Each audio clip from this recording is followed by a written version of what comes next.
Here we go, Thursday night. Crossfire.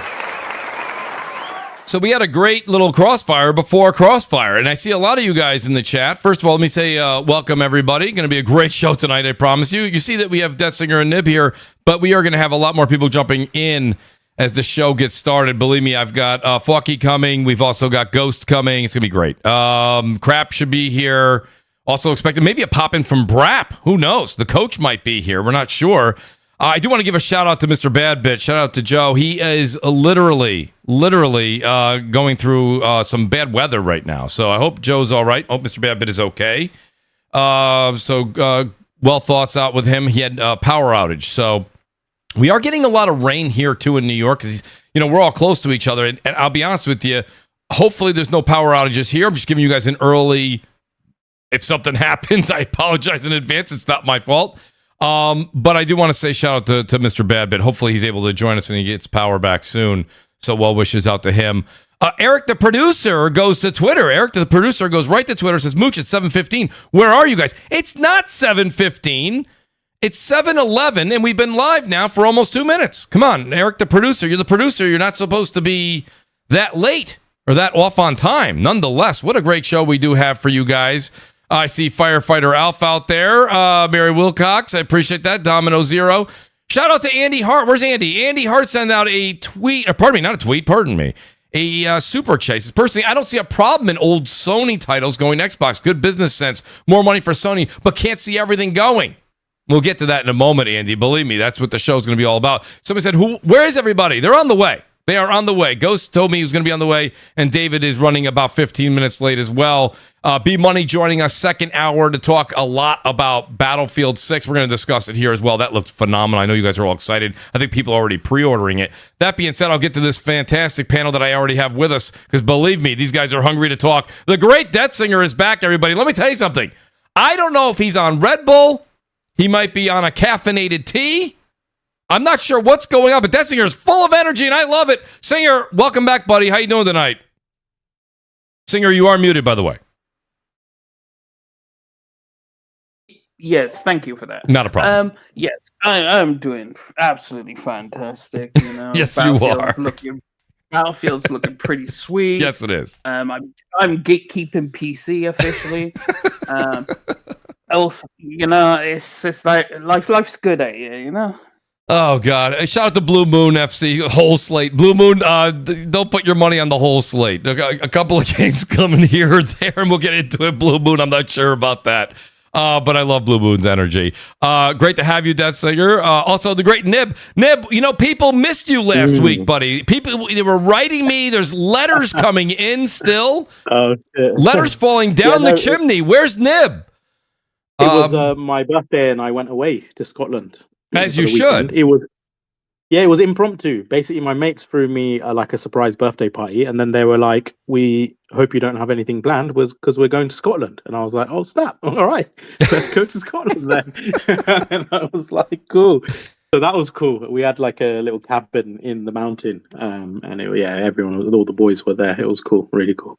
No problem. Great to have you back with us, Nib. I say this all the time, guys. If I ever hit the lottery, I'm not even going to go to Miami. I'm not going to LA, Dallas. I'm going to visit Nib. That's where I'm hanging out with my millions.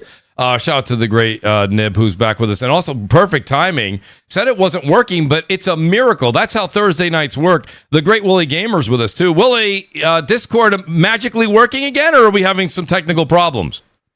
Oh, it was a nightmare. Can you hear me okay? You sound great. Yeah, I'm so pleased. It for some reason Discord gets stuck on this infinite verify email loop where the verify email page is a add new email, and the email is already registered because it's my email, and it just doesn't seem to know what to do. And I had to click log out in order to log back in and usurp that entire verification process. It was very stupid. Willie, anyway. That's a first world problems thing. He comes in, he goes, "It's a nightmare," and he's talking about Discord login. Really, that's a good point. Listen, I'm the most tech savvy. I'm the most tech savvy, clueless individual on the planet. So wait. Bluster's saying no sound. There's no sound. For goodness sake. Oh no. Well, wait a minute. I don't know if he means us. Oh, what does it mean? It can't be no sound. We'd have 146 people telling me I got no sound. Maybe it's his system. Yeah, Blustery A, check your headphones, please, or your phone or whatever device you're on. I'm seeing everything working over here. I got nothing. There's nothing muted. Mooch, there's Yes. no point asking him to check his headphones. He can't hear you, bro. Oh, that's a great point. That's a great. Oh, yeah, Blustery A with a big smile. Thank you so much. Thank you for everybody. My audio engineers are here. Blustery, let's save the pranks for April 1st. Thank you so much. Everybody can hear us. Guys, please do hit the like button. Let me do a quick little intro. Hit that subscribe button. You guys are here every week, and we appreciate it. You might as well be told when we're live. And I got a little bit of an update for you guys. So next week, I haven't decided yet. I think it's going to be Wednesday night. Thank you, Patman Jones. Great to have a Patman here as well. I think we're going to go Wednesday night, guys. I'll say it a couple times during the broadcast tonight. There's Firefighter Ralph saying you're all good. Thank you. We're going to go Wednesday night next week. I got an event on Thursday, and then we're going to be doing a vacation after that. So I'll talk about that on the area in the community section as far as posts and things like that on YouTube and, of course, on X. If you aren't following me, go over there. It's Mooch TV everywhere, guys. Drop the O's for zeros, M00CHTV. Guys, please do hit the like button. You're all here. Let's tweet it out. Let people know that we are live. We do have more people joining us as the hour goes on. So let's get to it. I'll go ahead and start here with the whole PlayStation releases a job listing for a multi-platform director and marketing across all platforms. And yes, it did say Xbox. What does this mean? I'll start with Nib to give some context, and then I'm very excited to hear what Death Singer and Wooly have to say. Nib, so that advertisement goes out for that director position. I've heard a lot of different takes across the board, right? I mean, everyone's doing videos on it. I feel bad that it happened over the weekend. I would have liked to have discussed it even last week, but it's still hot. Nib, from what you saw in the listing and what's going on, what is it your take is on the listing, and what do you think is going to be the aftermath of this? It's an interesting one, right? So, again, let's go by data and what PlayStation is saying instead of emotion and our preferences, right? Correct. Because I've noticed that on the internet, people have a habit of just saying whatever their preference is to these things. Like, you know, we can say this is going to happen if we do this, but if the data doesn't support it, we shouldn't really be pushing it, right? So again, this is just based on analysis. I will say right off the bat, obviously, we don't know if it's going to be the live service stuff or if it's going to be the single player stuff as well. I think it probably will be a mix of both, but what I personally believe is it's just going to be another hybridized experimentative strategy that they've done, you know, that they're obviously they've got Lego Horizons on Nintendo Switch. They have the staggered release strategy on PC, and literally 1 week, I think it was 1 week and a half before this job posting, they, in the post financial conference, they did an interview and they mentioned literally word for word in a live conference. I have a clip of it on my Twitter, that this multi-platform strategy is going to be carefully curated, right? Herman House literally said they're going to be very careful about what games go to what platforms and if games go to other platforms, right? I assume he said if, because even now there's some games that don't go to other platforms, like Demon Souls and Astro Boy, etc. Obviously, they're outliers. So anyway, so what could be the reason they do this, right? We know from data that games aren't really selling in significant numbers on Xbox, right? For example, let's look at Sakana NPD, this last month's chart rankings, right? Keep in mind that the United States. Keep in mind the United States is Xbox's strongest territory in the entire world. It is actually the only place in the entire world besides the United Kingdom. You're going to get a lot of people upset with this. Is the only place in the world that the install base difference between Xbox and PlayStation PS5 is actually not that great. We're talking like 10%, 12% differential, right? So those who say, oh, because they've sold a lot more units, no, not in the United States, they haven't. They're not that far off parity, right? So the United States, Xbox's strongest territory, the June monthly sales for Xbox, right, The number 2 best-selling game on Xbox and the number 4 best-selling game, those being Elder Scrolls Online and Final Fantasy 16, number 2 and number 4 best-selling of the entire month on Xbox in their strongest territory, it doesn't even chart in the overall monthly chart. It's not even in anywhere in the top 20, right?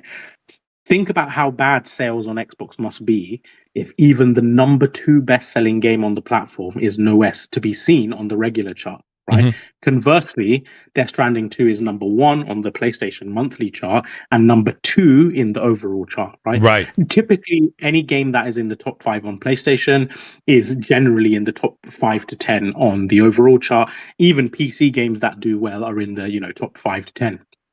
So this is really peculiar.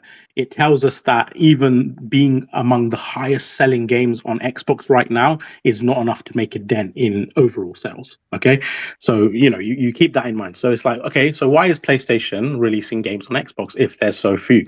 So 2 things, right? On the live service front, if you look at the PlayStation's, sorry, I'm going off on one, but I loaded in the tag. But if you look at PlayStation's financial results, right, they show that over 50% of all their revenue, PSN revenue, sorry, actually is derived from a handful of games, right? I call them like live service unicorns, right? So, your GTAs, your Warzones, your FIFA, your Roblox, Minecraft, etc. Like there's a handful of games. I think there's like 12 titles or something that they make the majority of revenue from PSN. Now, what you notice is there is actually not a single live service unicorn that is not multi-platform. And I think obviously, PlayStation is very interested in a live service unicorn of their own, which is why they've been, so forward with that strategy, and they've done a piss poor job, I should add, like really dreadful job on the live service push. I think outside of Helldivers 2, they've had just failures and cancellations and all sorts of issues, right? But they still want a live service unicorn because it's worth it in the long run for them, right? But I think they believe that unless that game is multi-platform, they will never have a unicorn because the exposure, the player base, the recurring revenue is all predicated on it being multi-platform. Because unlike a single-player game, right? Single-player game, they're built from the ground up. They release outside of DLC, which is still paid. It's a one and done, right? In the sense that you sell it and then it has recurring revenue, but no further investment. Okay. Live service games, they literally live and die on the longevity and post-launch support, right? So if you look at, for example, Warzone, if you look at Fortnite, right? These games actually have thousands of people developing content for the games. Literally thousands of people, month in, month out, day in, day out, doing content, whether it's unlocks and season passes and all the rest of it. Now, that obviously requires long-term investment and money. It's not like a single-player game where you have, 3, 4, 5 years of development and that's it, Bob's your uncle. This is, okay, now we need to pay these thousands of people to continue to create content for them for every update, every season. So it's a completely different sort of ball game, right? You need long-term revenue, sustained revenue, which is why I believe they have this multi-platform strategy with the live service stuff, right? Because if they don't have the player base, they literally cannot financially continue to support it or grow it in the way that they would want to, okay? So that's the live service stuff out the way. I understand based on the numbers and the data why they're doing that. So then we come on to the single player stuff. Why would you release? Obviously, they haven't done this yet. I don't know if they will or won't, but I assume they will release at least some single player games on Xbox, but on a delayed strategy. Again, I could be wrong. We'll see. Why would you release that on Xbox to paltry sales, right? And risk cannibalizing ecosystem and potentially mindshare, like the optics of it as well. Well, I think it might be, and again, I could be wrong. I'm just going by what PlayStation themselves say and the data. Again, we've talked about this before. PlayStation keeps telling us that their strategy on PC is not just to get additive sales. They keep telling us they believe it is bringing in PC gamers to PlayStation 5, right? They say when people can't be bothered to wait for games to come on their platform anymore, they don't want to wait 2 years or whatever it is. They PS5. Now, maybe it could be a secondary device. I'm not saying they switch primary devices, but essentially they're adopting a PS5 because they can't be bothered to wait for games anymore, and they just rather play them on PlayStation. Now, there is data to support that. Generally, in these single-player tempo games, the PC sales are literally a tiny fraction of the console sales. Usually, sometimes they're not even 10% of what it sold on console, sometimes less than that. So what do we conclude from that? Either PC gamers aren't interested in PlayStation bangers, I highly doubt that. They are waiting for them to be on PS5, or they've already played them on PS5. And again, if we look at the data, right, the last holiday quarter, record-breaking PlayStation quarter in history, 9.5 million PS5 sold. Nearly half of them were to people who never owned a PlayStation before, or at least had never used PSN, right? Think about that. I think it's 42 or 45%, I forget exactly. Nearly half of the people who bought a PS5 were completely new to PlayStation. So where are they coming from? They can't all just be new to gaming. Some may come from Xbox, some may come from Nintendo, but some obviously are coming from PC, right? Yeah. Yeah. So then goes back to my point. Why are they releasing? I think it could be a similar strategy of Trojan Horse, where it's like, not only will we pick up additive sales on Xbox, but we believe, right, if they're not moving away from Xbox, they're not even buying games on that platform because they're invested in Game Pass, maybe we can lure them to buy a secondary system in PlayStation and buy games on our platform, because our games aren't on the service day, right?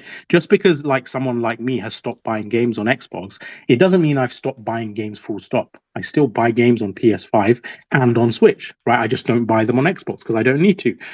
So you play, your old, say you play Ghost of Tsushima, right?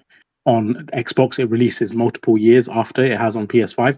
Ghost of Yote is out, but it's not on the Xbox. Maybe you want to play that as well. Well, you don't want to wait another 2, 3, 4, however many years you don't even know to play it on Xbox. Maybe you just go out and buy a PS5 and play it on that. So if they keep telling us that the strategy is to bring people over to PS5, and that strategy is working, I am inclined to believe PlayStation, who have the data, and I don't, right? So maybe they would do the same thing with Xbox, not as a means to just get a small paltry bit of additive revenue, but as a means to try and lure them over to PlayStation, the platform itself. There's one more benefit as well, Nib, just bouncing on that, is the exposure that Microsoft advertising Helldivers, for example. If you buy Game Pass, you can play Helldivers online. I don't know. No, obviously, like you need to buy Game Pass to play Helldivers because you need Game Pass for online play. It's a bit backwards, really. It's because it's still a premium product. You're still going to buy it. But I mean, say like down the line, PlayStation do allow strike up a deal and allow Helldivers, a period of time to be playable on Game Pass. Think of the ad exposure that would create on PC platform as well, because unlike PSN, which is very much walled off on specifically on the PlayStation platform, games benefit more through Game Pass exposure than say PS Plus exposure. PS Plus, if a game releases on PS Plus, it's only given exposure to PlayStation gamers, right? But if a game is released on Game Pass, it gets a little bit. Its exposure is a little more wide. I know you mean mobile, PC, even Samsung TV owners or Fire Stick owners or whatever. Yeah. Here's the other thing. Go ahead, Wooly. I'll get your point, and I go ahead. Let you finish, and then I'll mention something. I want to hear Death Singer and also Ghost joined us. And that could attract. That could. It's we're talking. The exposure that Helldivers already has. It doesn't need that, but it's kind of the principle is there is still free marketing, kind of so to speak. This free advertising for those live service products across mobile, PC, and Xbox platforms. If ever down the line they allowed a live service game to kind of go either free to play via Game Pass or everything I've said. Everything I said, it's not me saying I agree or disagree or it will or won't be successful. We don't know, obviously. We can only go by the data. But I will say, like, based on if we look at like the last decade or two, right? Whatever PlayStation is doing, or whatever people they have high up that is doing the data crunching and number crunching and analysis, they're clearly doing a good job, because a lot of the things that we emotionally think is a really bad idea, or we don't agree from a consumer standpoint, it doesn't seem to make that much of a difference in the business side of things, right? So I would have thought like not doing E3, not having conferences, all this other stuff would impact their, their exposure to consumers, not having a constant update of shows and this and that. But really and truly, it hasn't made no difference. And their kind of staggered way that they release information with the state of plays and everything else, that has actually worked out for them greatly. And it allows them to be in the news cycle constantly. So whatever people they have working there, their data analysis is obviously very strong. So again, we're saying, oh, if you put your games on this platform or that platform, it's going to cannibalize your ecosystem and sales like it has on Xbox. But they're saying, well, no, because if you do a hybrid strategy like we have, we are avoiding cannibalization and actually increasing exposure and people coming to the platform. So again, like I always hear people say, or even on your show, right? And he's probably in the bloody comments right now, blessed. He's always saying PC gamers will never do that. PC gamers will never, they'll just wait for the games. I think Dessinger said a similar thing. They'll never wait. They'll just wait. Yeah, they'll never they buy will wait. No, see, this is a common misconception. People just look at Steam and think that's PC. The thing is, people go, oh, let's have a look at Steam. Steam is a tiny portion of the PC community, right?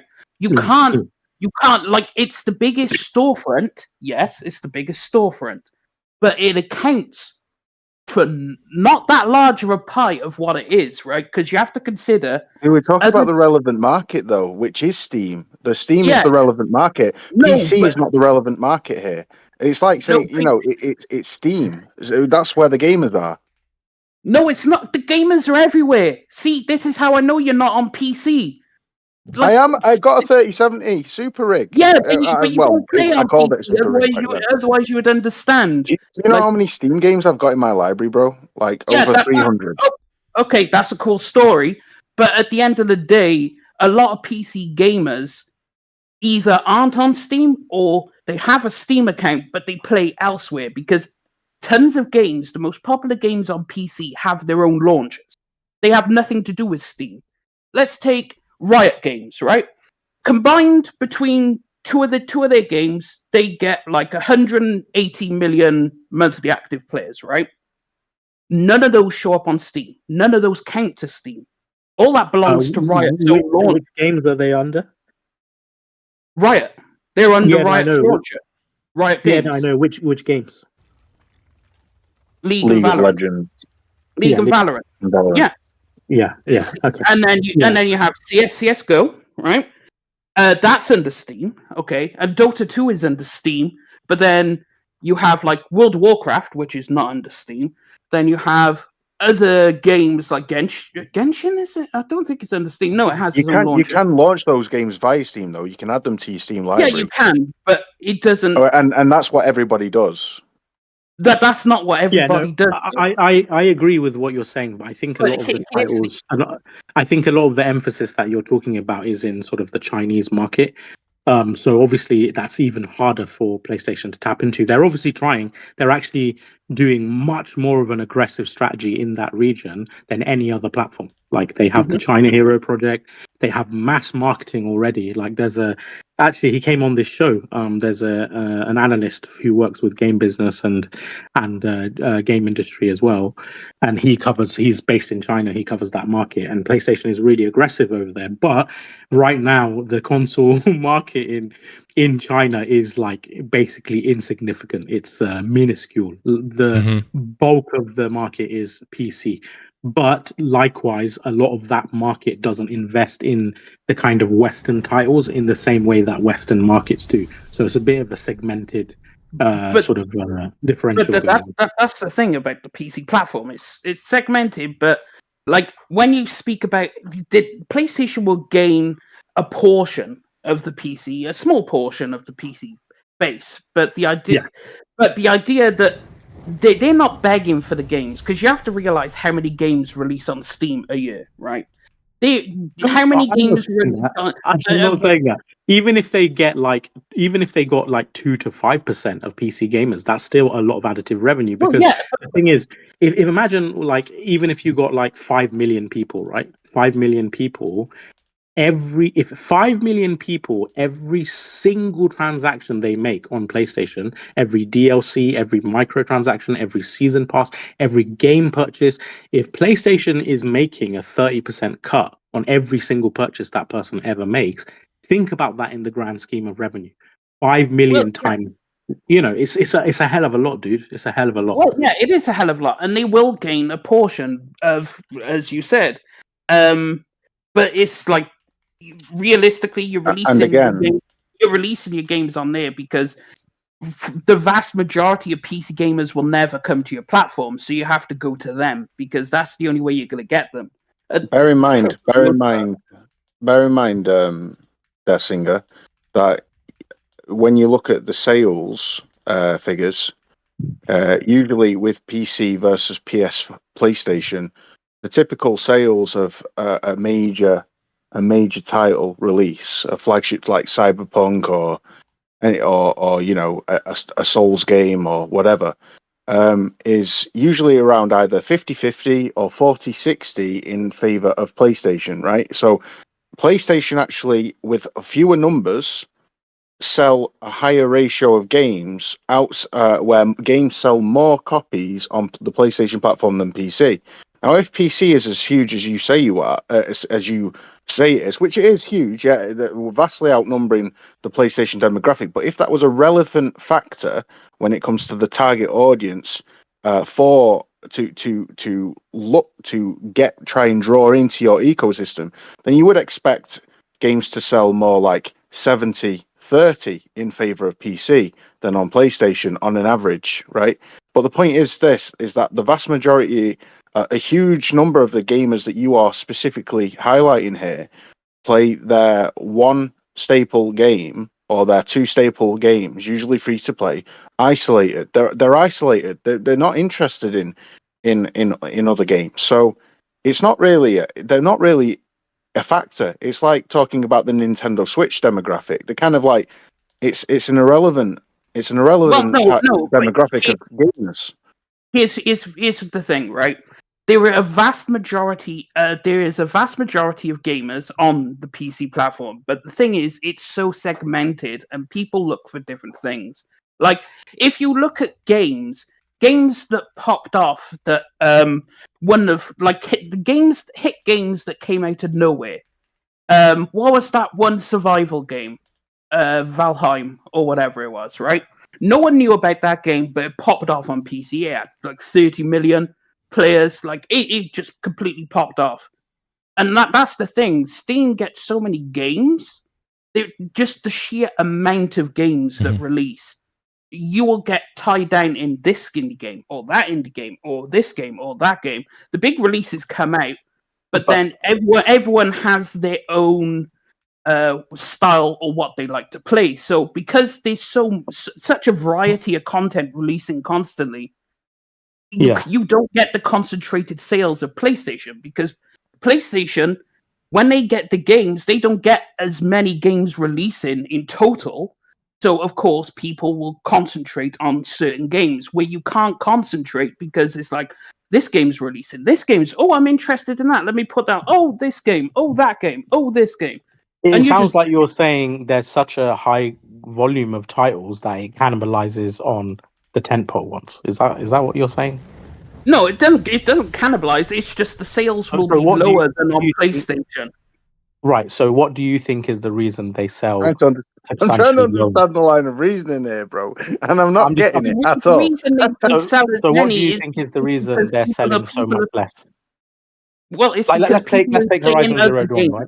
I think Horizon Zero Dawn is at 1 point something million on PC, the last number that we have, and it sold 24.3 million in total. So deduct the PC sales, we're looking at roughly 22, 23 million on PlayStation, and let's just round it up like 2 million on PC. What do you think is the big difference? Obviously, there's the element of time, But in Yes, general, even games that release like closer to the time, why are they selling substantially less on PC versus PlayStation? I just want to know your reason. when they're older games, right, that are Yeah. releasing, and bear in mind, by the time these games release on PC, other flagship games releasing this year have released at the same time. It's like when they released, I can't remember which game it was. They released something around another big game, and that was new this year. And it's like, well, are you going to play the hot new thing, or are you going to play this old game? And But you know, here's like the- Stellar Blade sold, I think it's selling more faster on PC than PlayStation, right? Yes, but you And also then have to Forza remember the Horizon. demographic of people playing that game and why they're playing that game. Don't Who knows? discount the mods. Yeah. Don't Don't discount. Yeah, discount So wait, that. so you know, so Fine. it's, There's a so lot of gooners on PC as well. Let me- Yes, fine. there is a lot So- of gooners. Yes, Because there is. That's a You know, fact. like because as far as I understand, usually the best-selling games. There are exceptions. Like obviously now and again, you'll get like a Baldur's Gate or something, or a Black Myth Wukong, which appeals specifically to the. But generally, the sales are roughly the same on PC as they are. You know, the major games sell the major numbers on both platforms, right? Some games sell a little better on PC, like Monster Hunter. Other games sell a bit better on console, like Resident Evil or whatever. But by and large, when there's like big releases in the year, they're relevant to both platforms, right? But the thing again, you're saying is the hot new thing. But what I would say, like if we look at, for example, Forza Horizon 5, it's 4 years old and it sold better on PlayStation out the gate than it did even on Xbox and PC combined, right? Likewise, Sea of Thieves out the gate, really strong sales. I think Forza Horizon 5 now, the Alinea estimate is 3 million, so really strong. But what I'm saying is I don't really buy the age thing, right? Because older games, even Red Dead Redemption, if it launches on PC, it's going to do gangbusters. Even, GTA 6, when it launches on PC, it's going to do gangbusters. I think that, like, obviously that's your opinion and that's fine, but I think probably the real data point, but interested in playing those games on PC, probably already played them on PlayStation. Because if we remember back in the PS4 days, PlayStation put out this thing where something like, I think it was 40% of PC gamers at the time had an additional console, a PS4, by the end of the generation. And I suspect it's probably a similar split. Obviously, PS5's newer, so may not be that high yet. But I suspect by the end of the generation, it might be similar, if not higher, this time around, because of the strategies they've employed. So I think it's probably more, Well, let me do this I real also quick. So hold think- I on, also guys. think it's- I want to get back a bit on subject here. I know that this is this does kind of caveat and fork off into that, but I do want to get back to it. And we do have David here and Ghost. I just want to ask a question, and it's more questions because we don't have the answers, right? A lot of people are just saying, "Oh, well, Helldivers 2 is going, so I guess I'll just play God of War on Xbox." I don't know. Myself personally, I just have to. The juice has to be worth the squeeze. David, welcome to the show, and we'll get Ghost on here as well. I just want to... Ghost, you're muted. I'm not sure if you're still busy. That's the only reason. There's Ghost. Both of these guys are very business savvy, David and Ghost. That's why I wanted to have them on. And I'll ask both of you, David and Ghost, and whoever wants to go first, just let me know. Ghost was here. I'll ask Ghost, and David, you can jump in too. Is when it comes down to it, at the end of the day, PlayStation is already talking about the PS6, right, guys? So they're already discussing that. It's out there. They've said they're not going to step away from what they're doing. Yes, Helldivers 2 is there. It's a bit of a head scratcher in a sense because it is a PlayStation-owned game and published game. I understand that. But at the same time, where's the money that Sony is going to see coming in for bringing games over like God of War or Uncharted? Where's that money going to come from? You have Final Fantasy 16, and I know everybody says now that the numbers are low, a lot of the Xbox camp says, well, Final Fantasy 16, it sucked. It was horrible. All right, okay. But like the entire generation, they were like, how come that's not here? Why isn't that here? And like Nib was saying earlier in the show, it didn't chart for the month when it was released. And I wasn't looking for it to go to 1 or 2. It's an older game.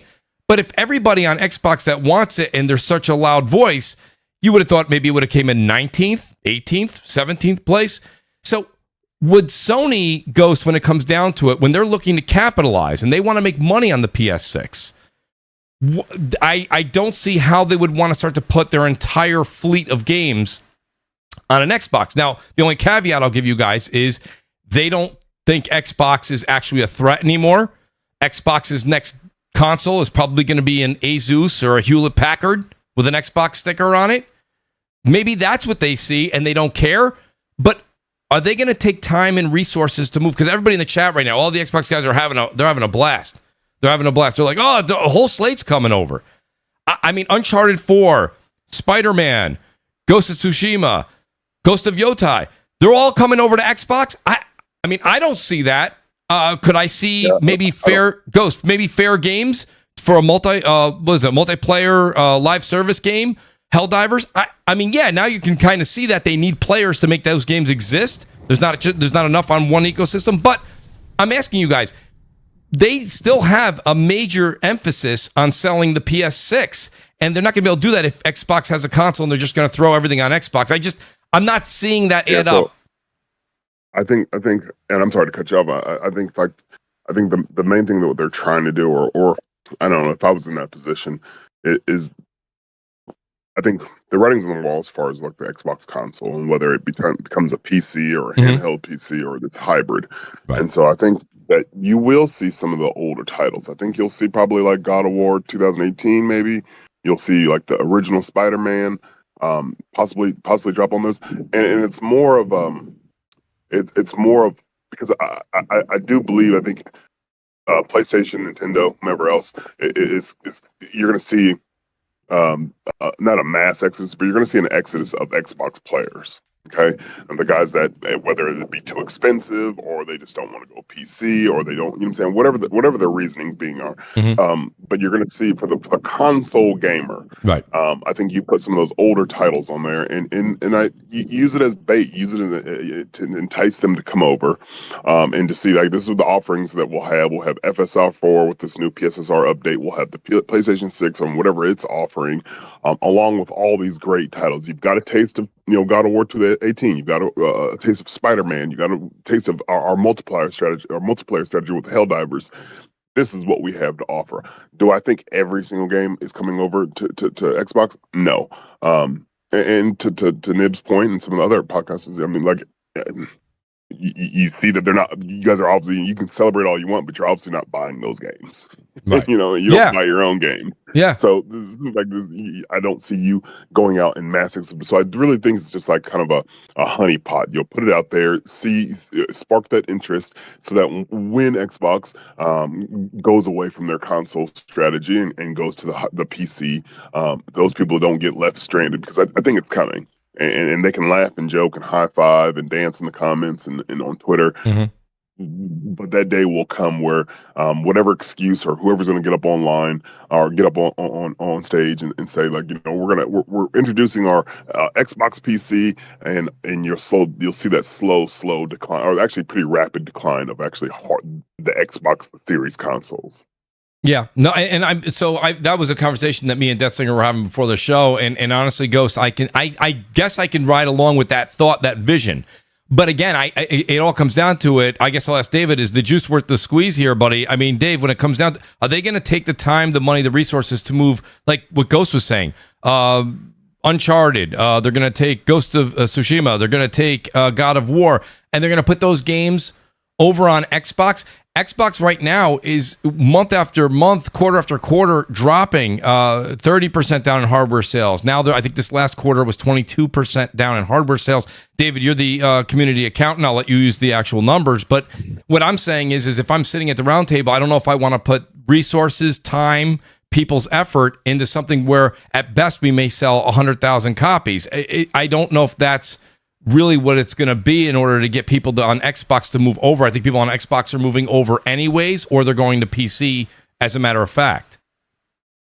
Well, I'm going to do the one thing that I really dislike done to me, and I'm going to answer your question with a question. Great. Where's the growth area for Microsoft Gaming? Not Xbox, Microsoft Gaming. Where's the growth area?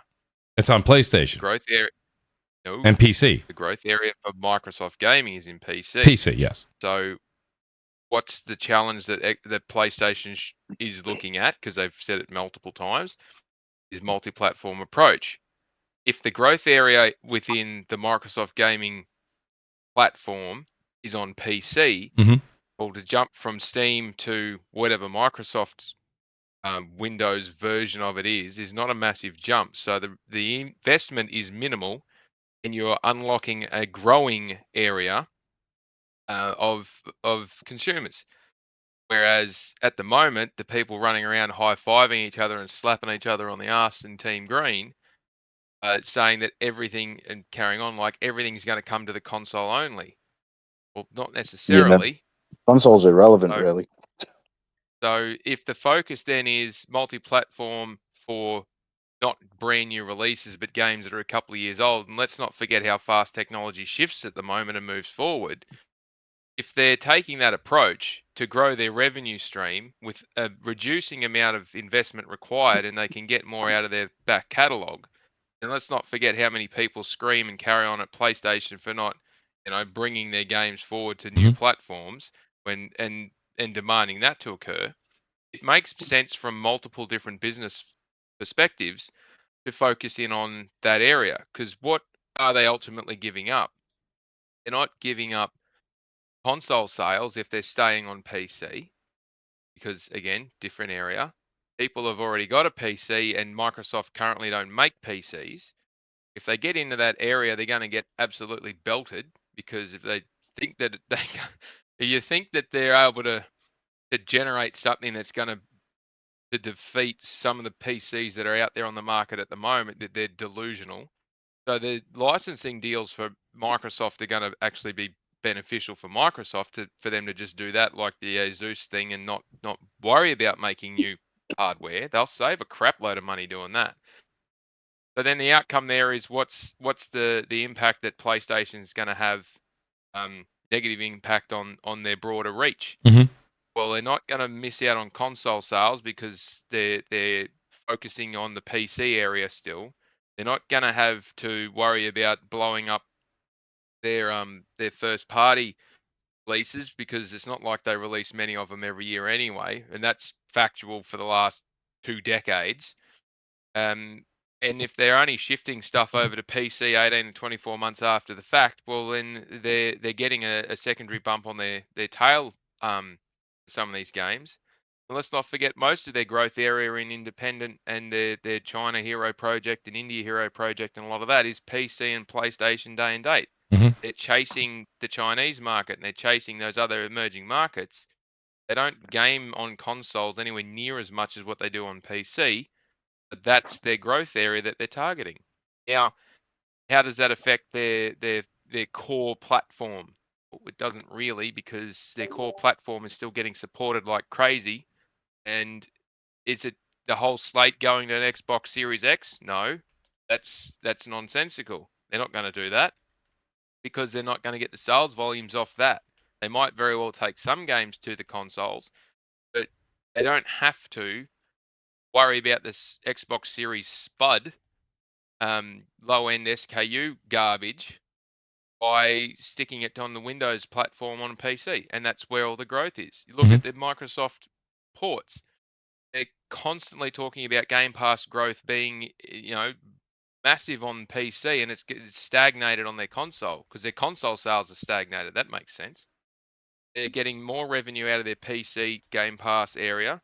They're getting more revenue out of their PC game sales area.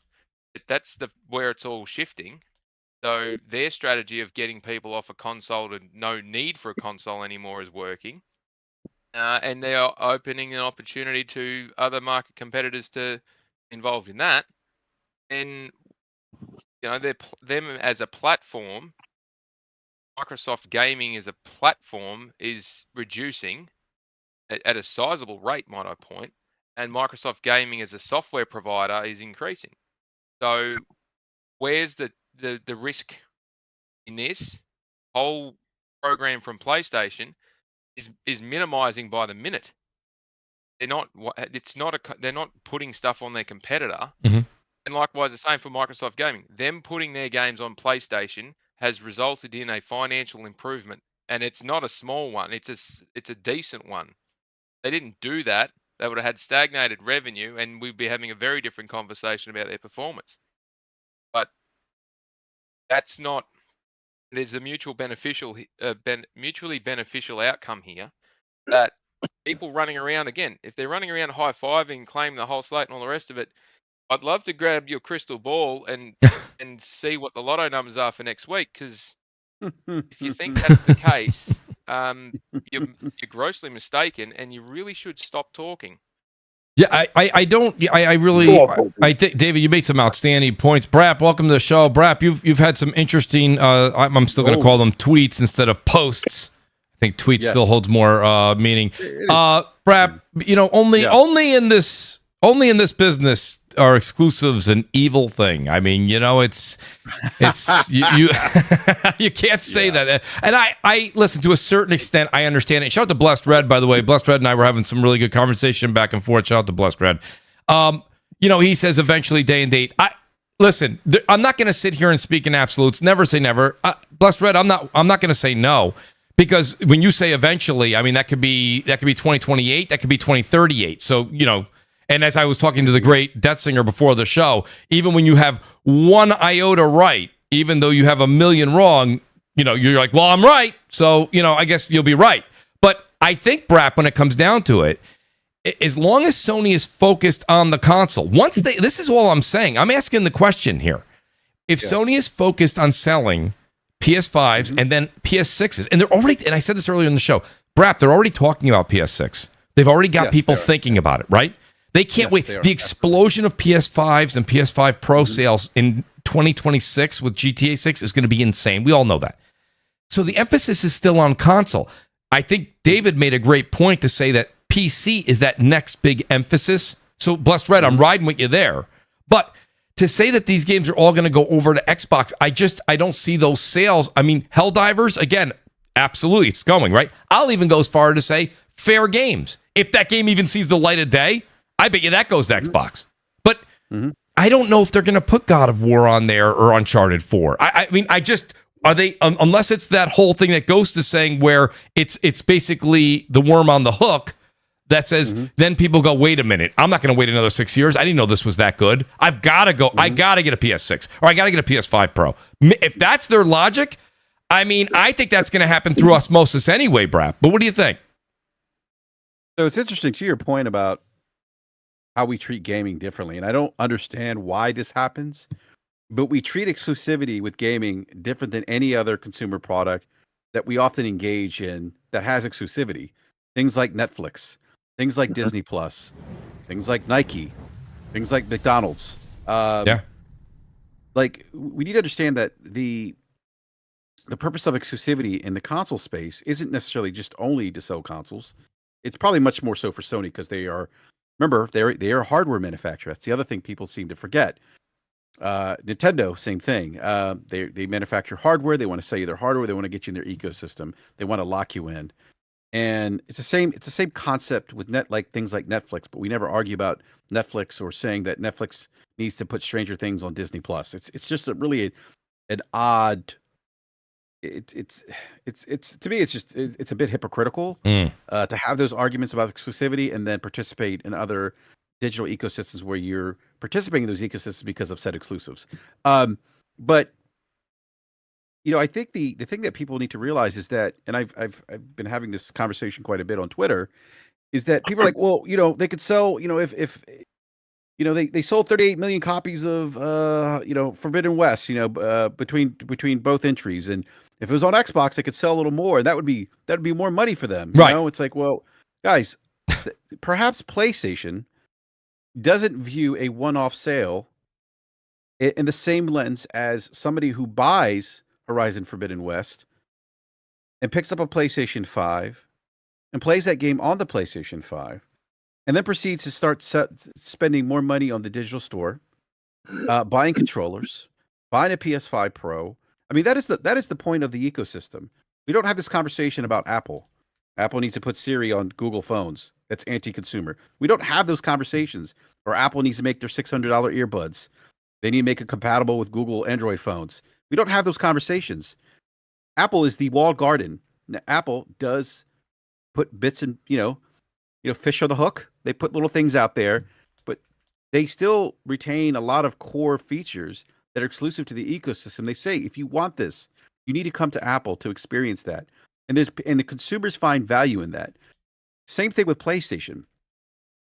PlayStation looks at their marquee IPs. Their brand identity is very important to them.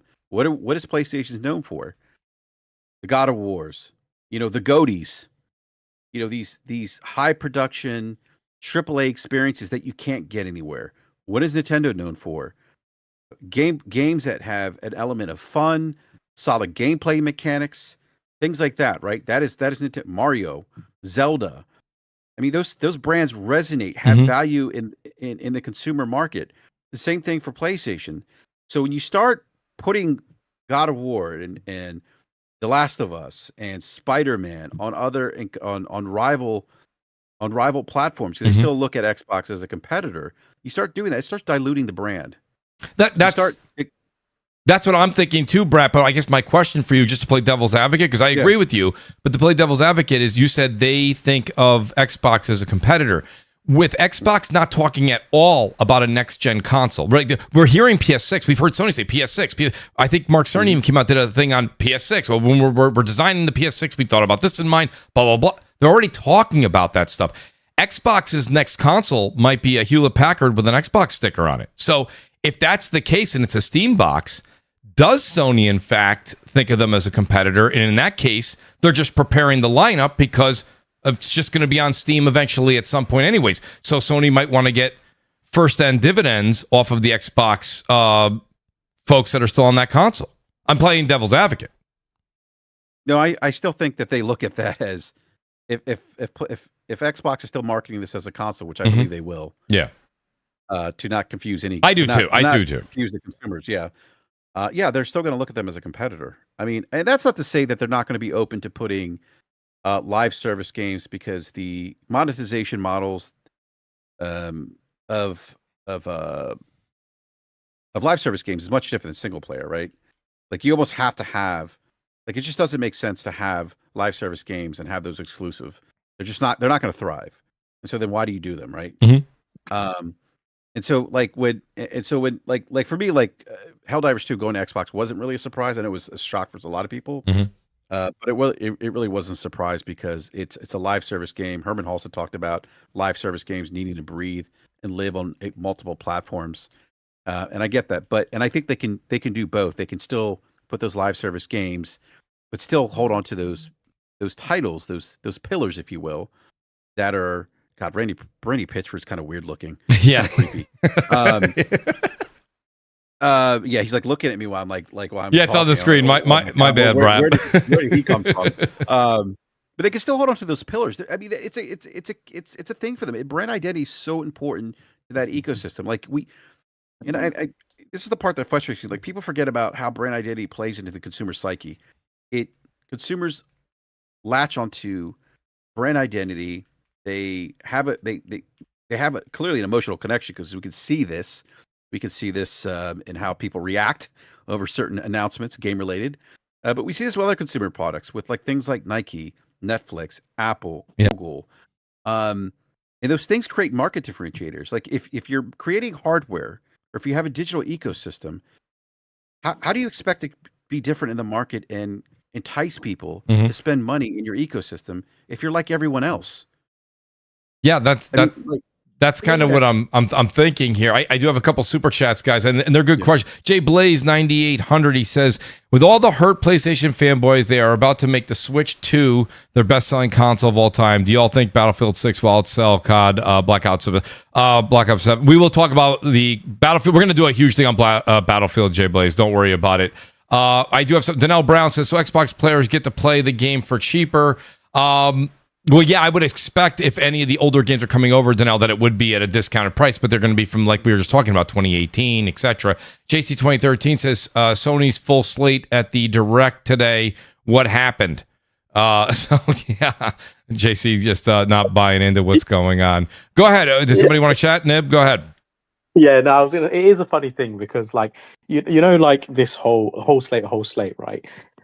And I hate to get into the consoles, but let's be honest, this is what it boils down to, right? When a certain group has been championing certain strategies, certain, whatever, policies and this and that for the longest time, for over a decade or whatever, and it hasn't panned out, and they've forced to make the pivot, Yeah, they've been forced to make the pivot. They are now desperate for PlayStation to do the same thing so that they can conflate the strategies, Mhm. right? Because if they don't, then the thing that they've been pushing that has failed, Xbox is singular in that failure, right? So they need PlayStation to adopt the same thing so they can say it's both. But I wasn't. Yeah, it's a very very interesting thing because me and Defsinger were talking about it before the show started. This whole sort of are they third party? Are they not?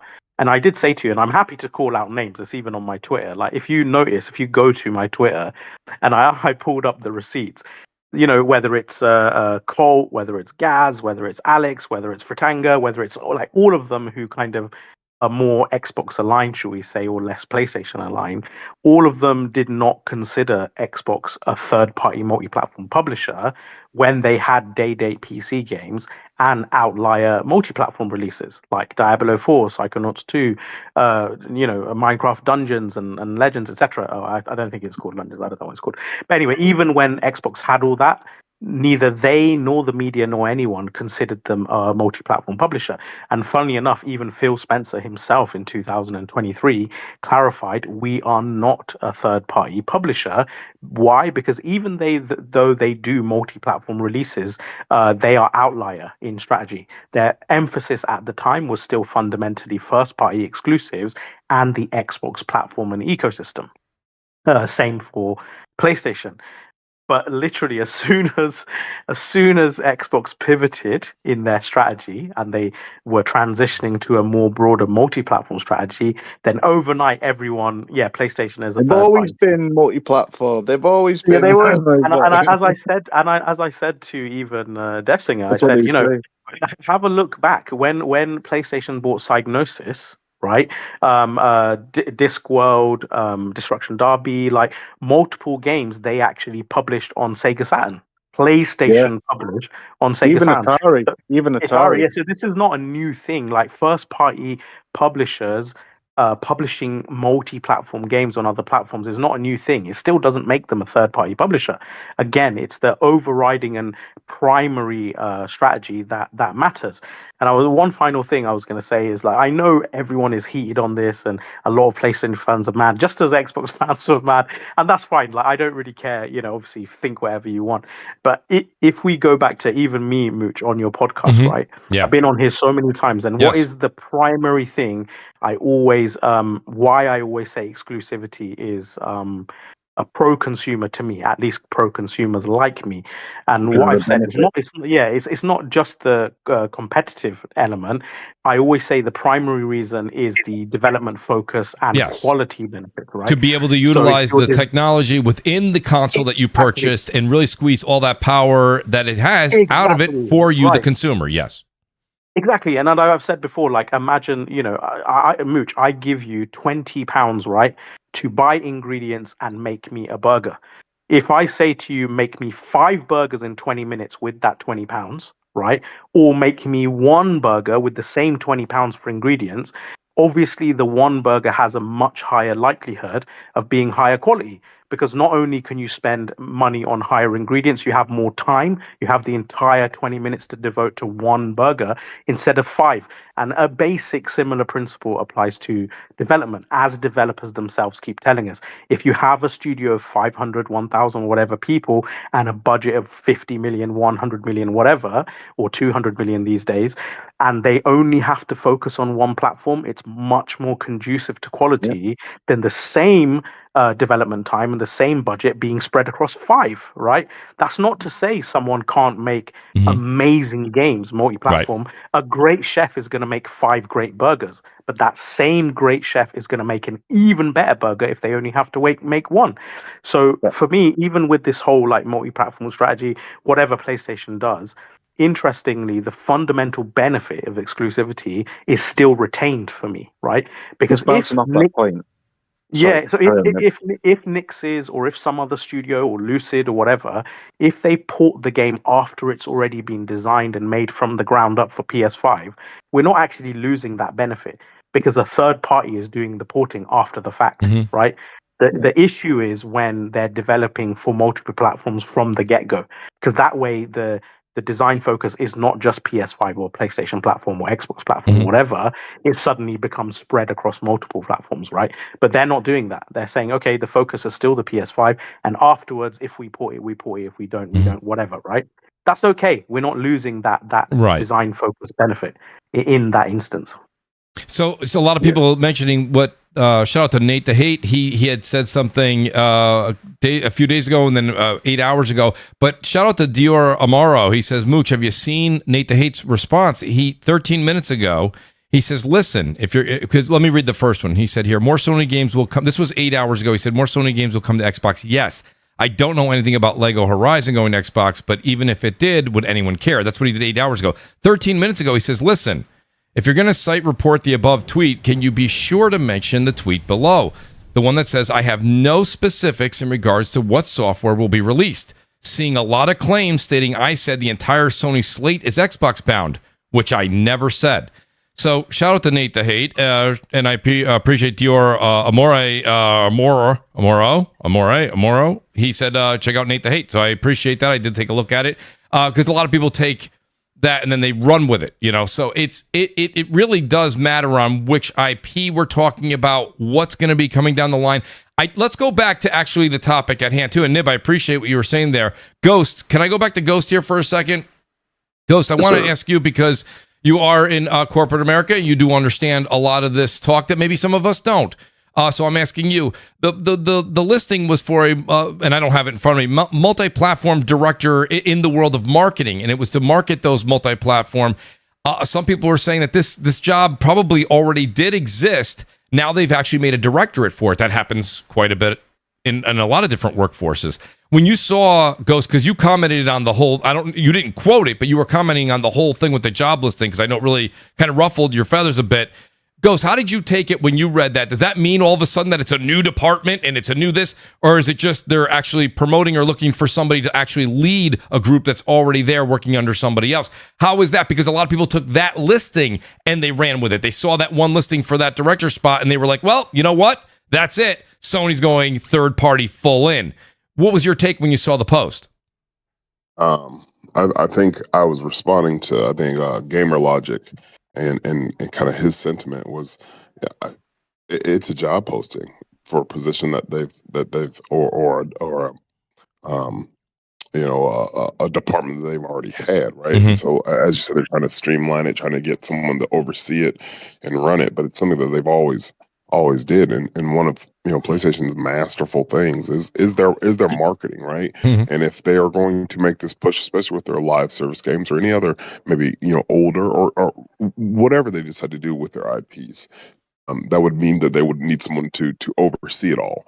I think though where people got caught up in it was just the fandom got a hold of it, right? Yeah, and they pressed push this narrative as far as like, well, this is a new position and this is, but 30 days prior to that, both Herman Hulst and the other CEO were asked directly, what are your ideas or what is your position? And they plain and stated what their position was. And so, and I get that things move quickly in today's age, but not 30 days later. They're not going to tell the investors and the investor call one thing, and then 30 days later, pivot a completely different way. It's just not how that works. Yeah, that the timing of it really does back up your case there. It's like if this was 2 years ago, okay, they came out and said we're not going to pivot, and then the job listing comes out 30 days later, and it's like pivot. Yeah, so I don't. Yeah, exactly. That's not how that works. It doesn't generally go that way. Yeah, so if you look at like Microsoft examples, right, and I'm not making this a console war, but like we heard when Tim Stewart was talking to at the Wells Fargo Summit, we heard all these different, those are investors and future investors and real money men of where their direction, and that was I want to say October or November of 2023. Right. And so then when Phil and Sarah Bond and all them go out on stage. And so we had 18 months to almost 2 years of notice the position Xbox was going. So when we just had this investor call with both the CEOs and they concrete say one thing, that's why I didn't. I said, I think I showed a picture of me on the beach, smoking a cigar. Yeah. It's like, it is what it is, man. Like, and they're going to do, these companies are going to do whatever they want, but it just in the microcosm of corporate America, they work fast, not that fast. Not that fast. Exactly. Shout out to B Money who joined us. B, this is great, B, because we're going to do a lot of Battlefield talk, and I don't think we can talk Battlefield without B Money being here. B, you've had some different thoughts online about the business structure and what's going on, and I see the super chats, guys. I shout out to Capone. He says, PC welcomes all of you. Do the right thing, boys. Also, hit that like button. I appreciate that, Capone. What do you think, B Money, about the job listing and, of course, the conversation that's been going back and forth probably for the past week now? I mean, with in regards to the job listing, like you guys were talking about, this isn't like a new position. This isn't a new role. This is something that they've had for a while.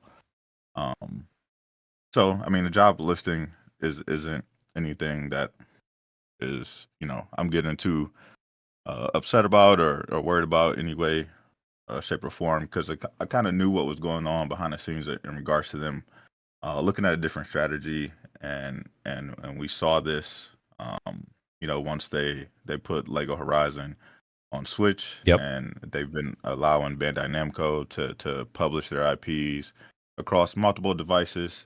So this isn't something new, but everybody's got to make a big deal about it because this is now public information, and there's console wars going back and forth. So it in regards to job postings, it's not a big deal. But as far as their strategy and my thoughts behind it, and just kind of looking at what they've been doing for the past couple of years, having all these strategic partnerships and things like that, with Kadokawa, with Bandai Namco, with a few other teams, what they're doing with their China Hero project, the Indian Hero project, and just looking at the different moves they've been making in regards to and previous generations, when you would work with PlayStation, they would have wanted to own the IP, and yep. And this last generation, it's a totally different strategy. They're okay with allowing the developer to keep the IP.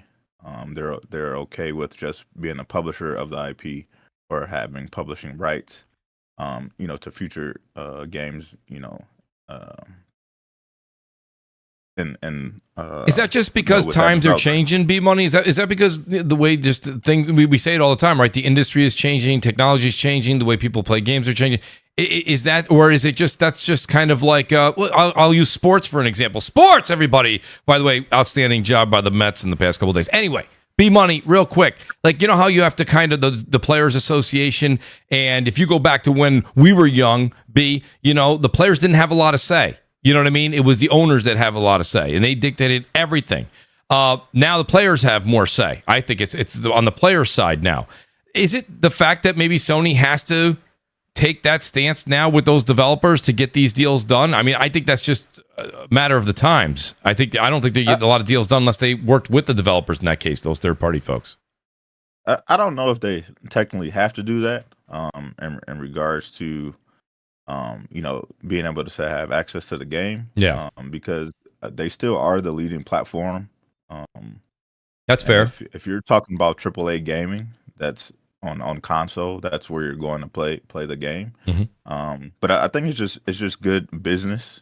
I think it's how you kind of grow relationships, and you aren't souring them at the beginning or leaving a bad taste in the mouth of either side, once something kind of goes bad. So I think when you go into it with a partnership, it allows growth on both sides, and to do further business, going down the line. So when you look at games like Stellar Blade, or when you look at what Team Ninja's done with the Neo series and Rise of the Ronin, like PlayStation publishes those games on their platform, but they don't actually own those IPs, and I think that kind of allows, in the case of Team Ninja, to kind of be more flexible, still,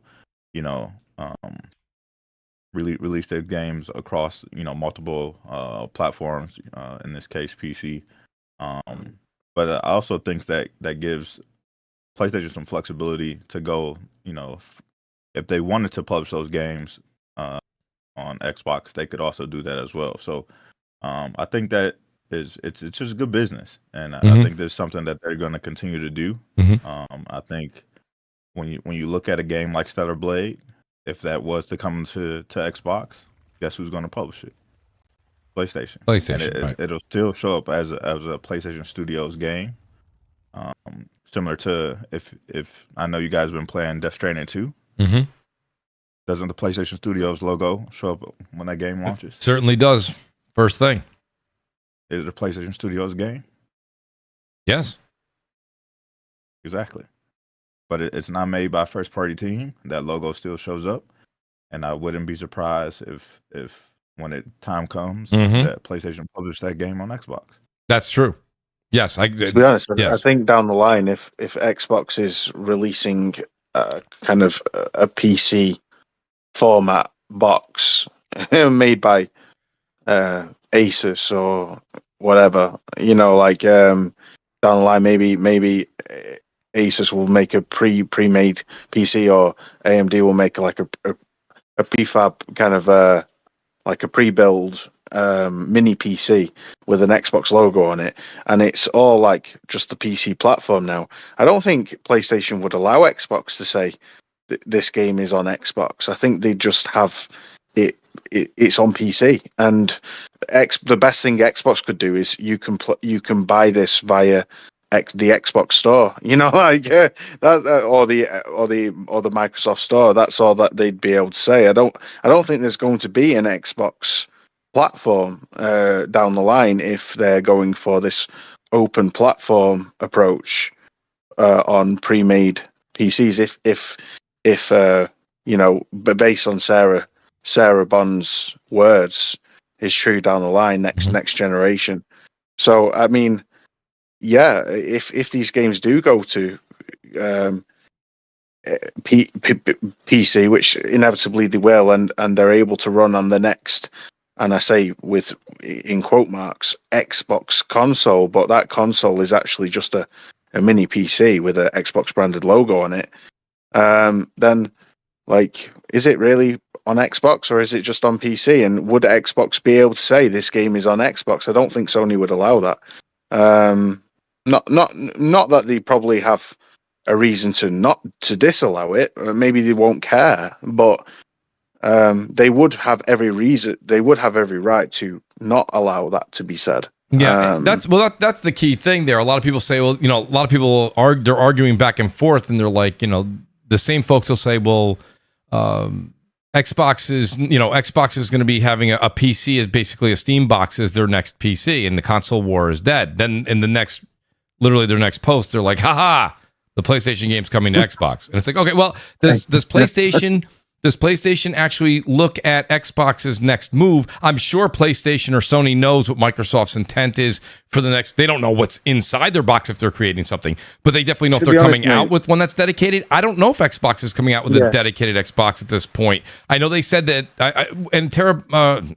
Sarah Bond said something to the effect of, our next technology is going to be quite impressive. She talked about the technology of their next console, but is their next console going to be something that they themselves make the hardware, or someone else going to make that hardware? We don't know. We do know PlayStation, Sony is making their PS6 in the same traditional format that they made the PS5.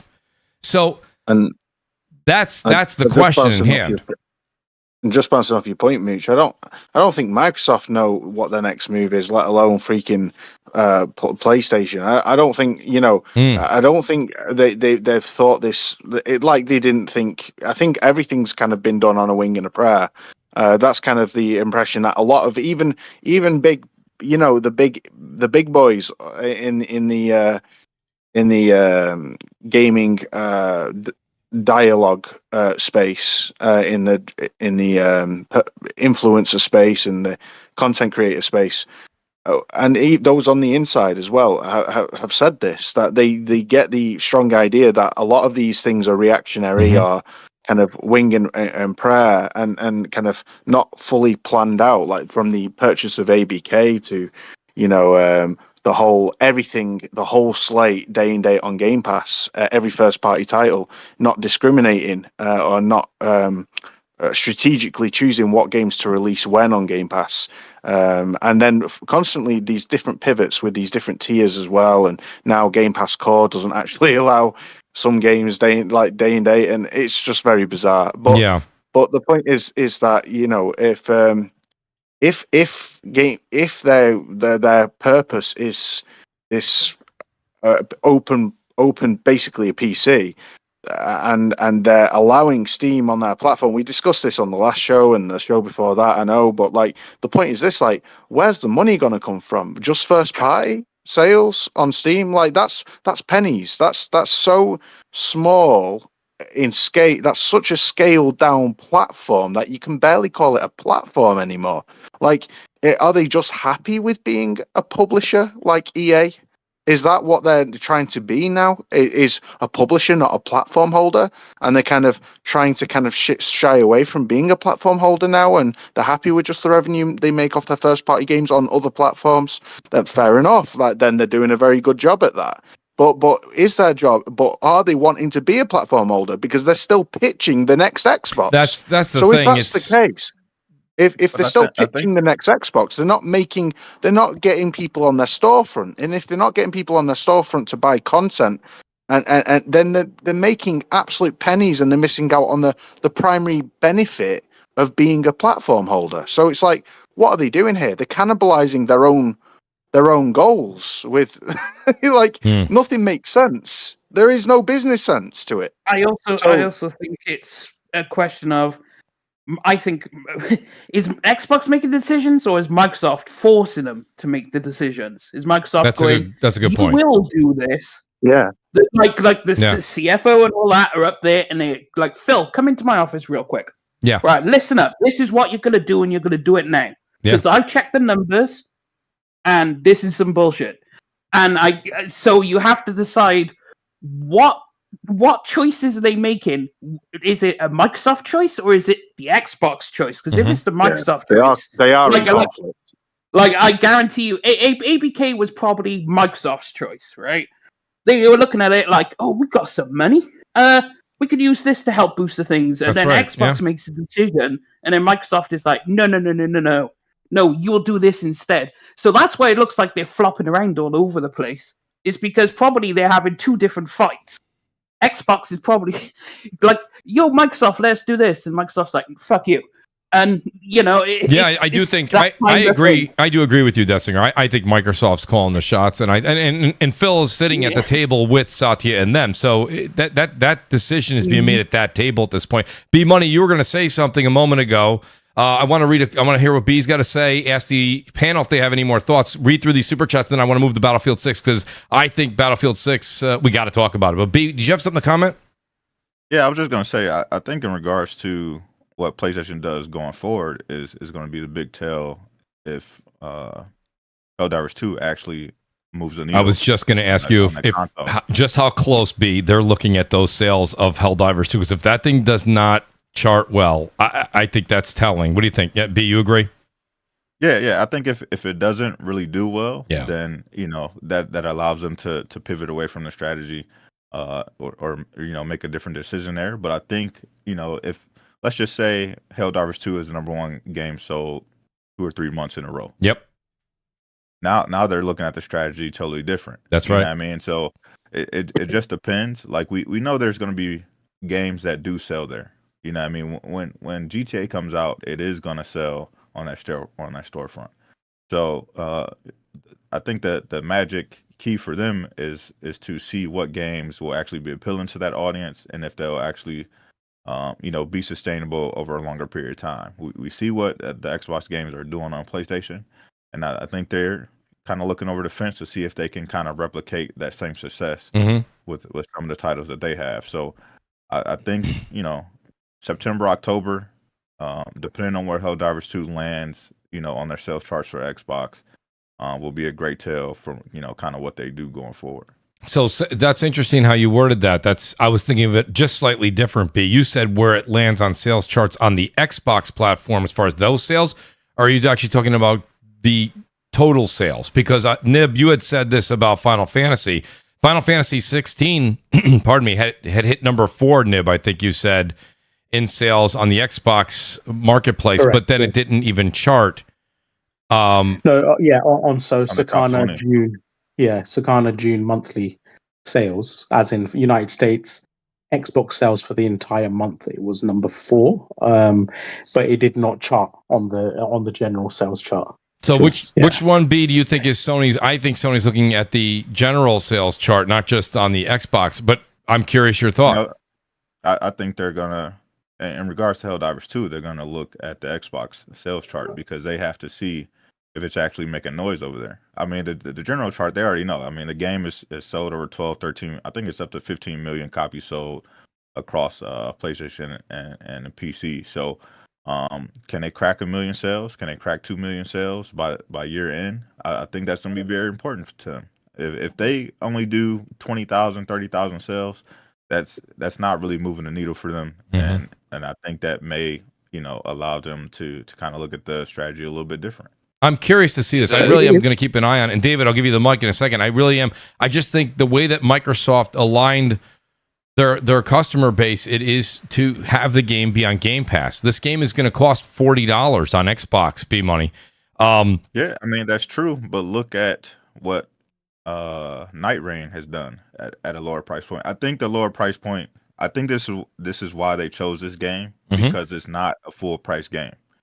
So like, even if they were to send, Last of Us 2 over there, they would essentially probably discount the game. Yes. So if you look at this game is already at it's lower than most the average game that we buy today. So at $40, it's like, if you get enough people to jump on it, you can probably sway enough of your friends to buy the game too at $40. I agree. If it was 60 or 70, that's a different conversation. So I think that's another reason why they chose this game, because it is at a lower price point. It's a little easier to sway people to jump in.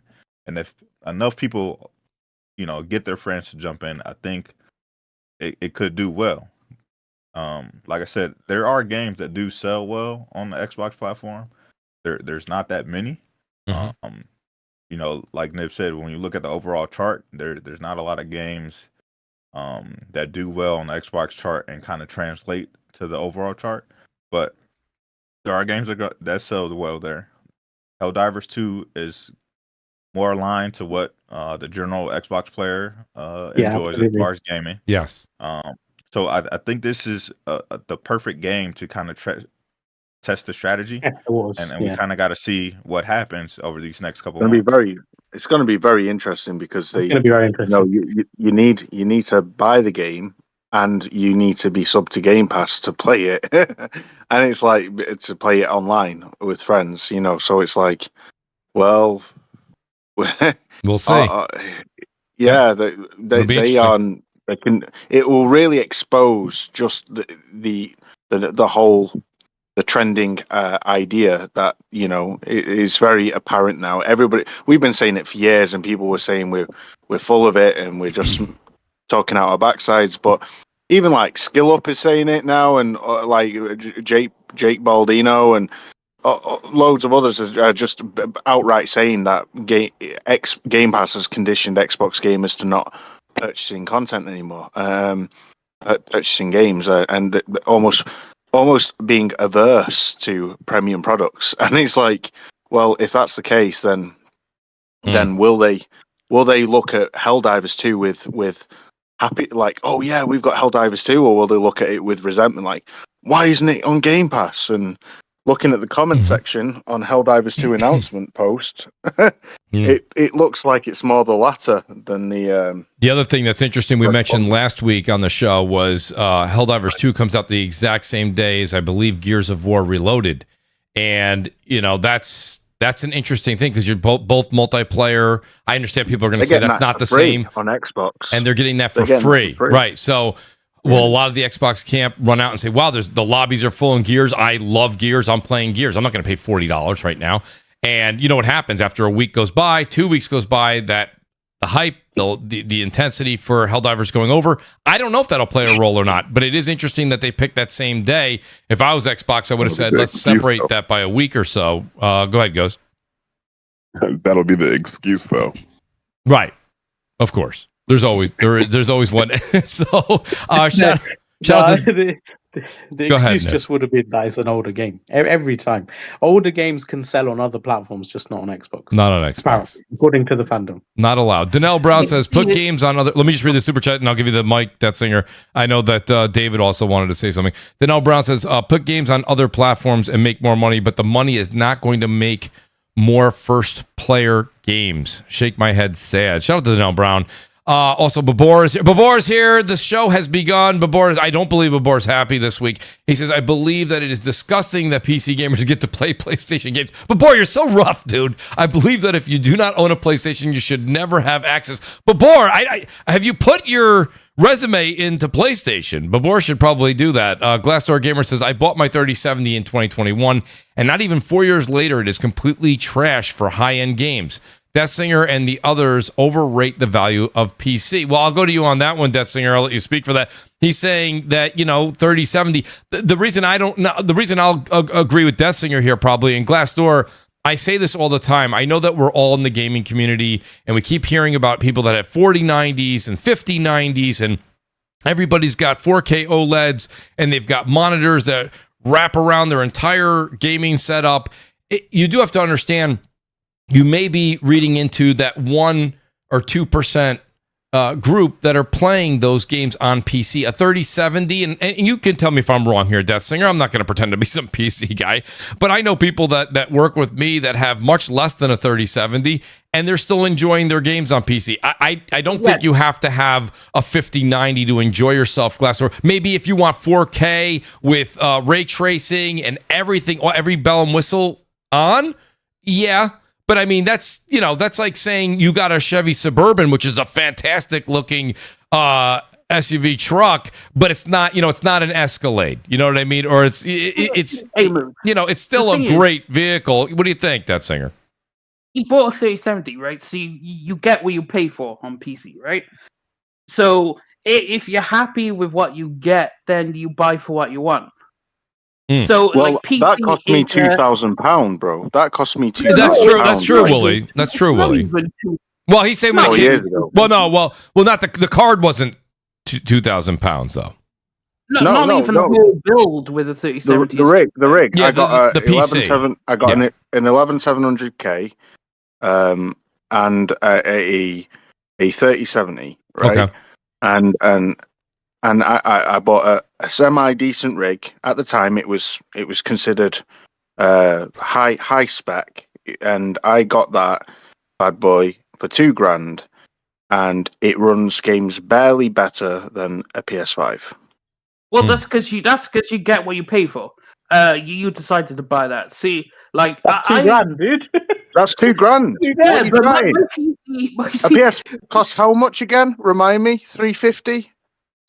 Well, So you get what you pay for, right? I get an on-par experience of a PS5, where for the vast majority of games, for $2,000 or for £350. So what's the better value? Willie, to be honest with you, but that's why console. No, hang on. I have to get his disingenuous ass.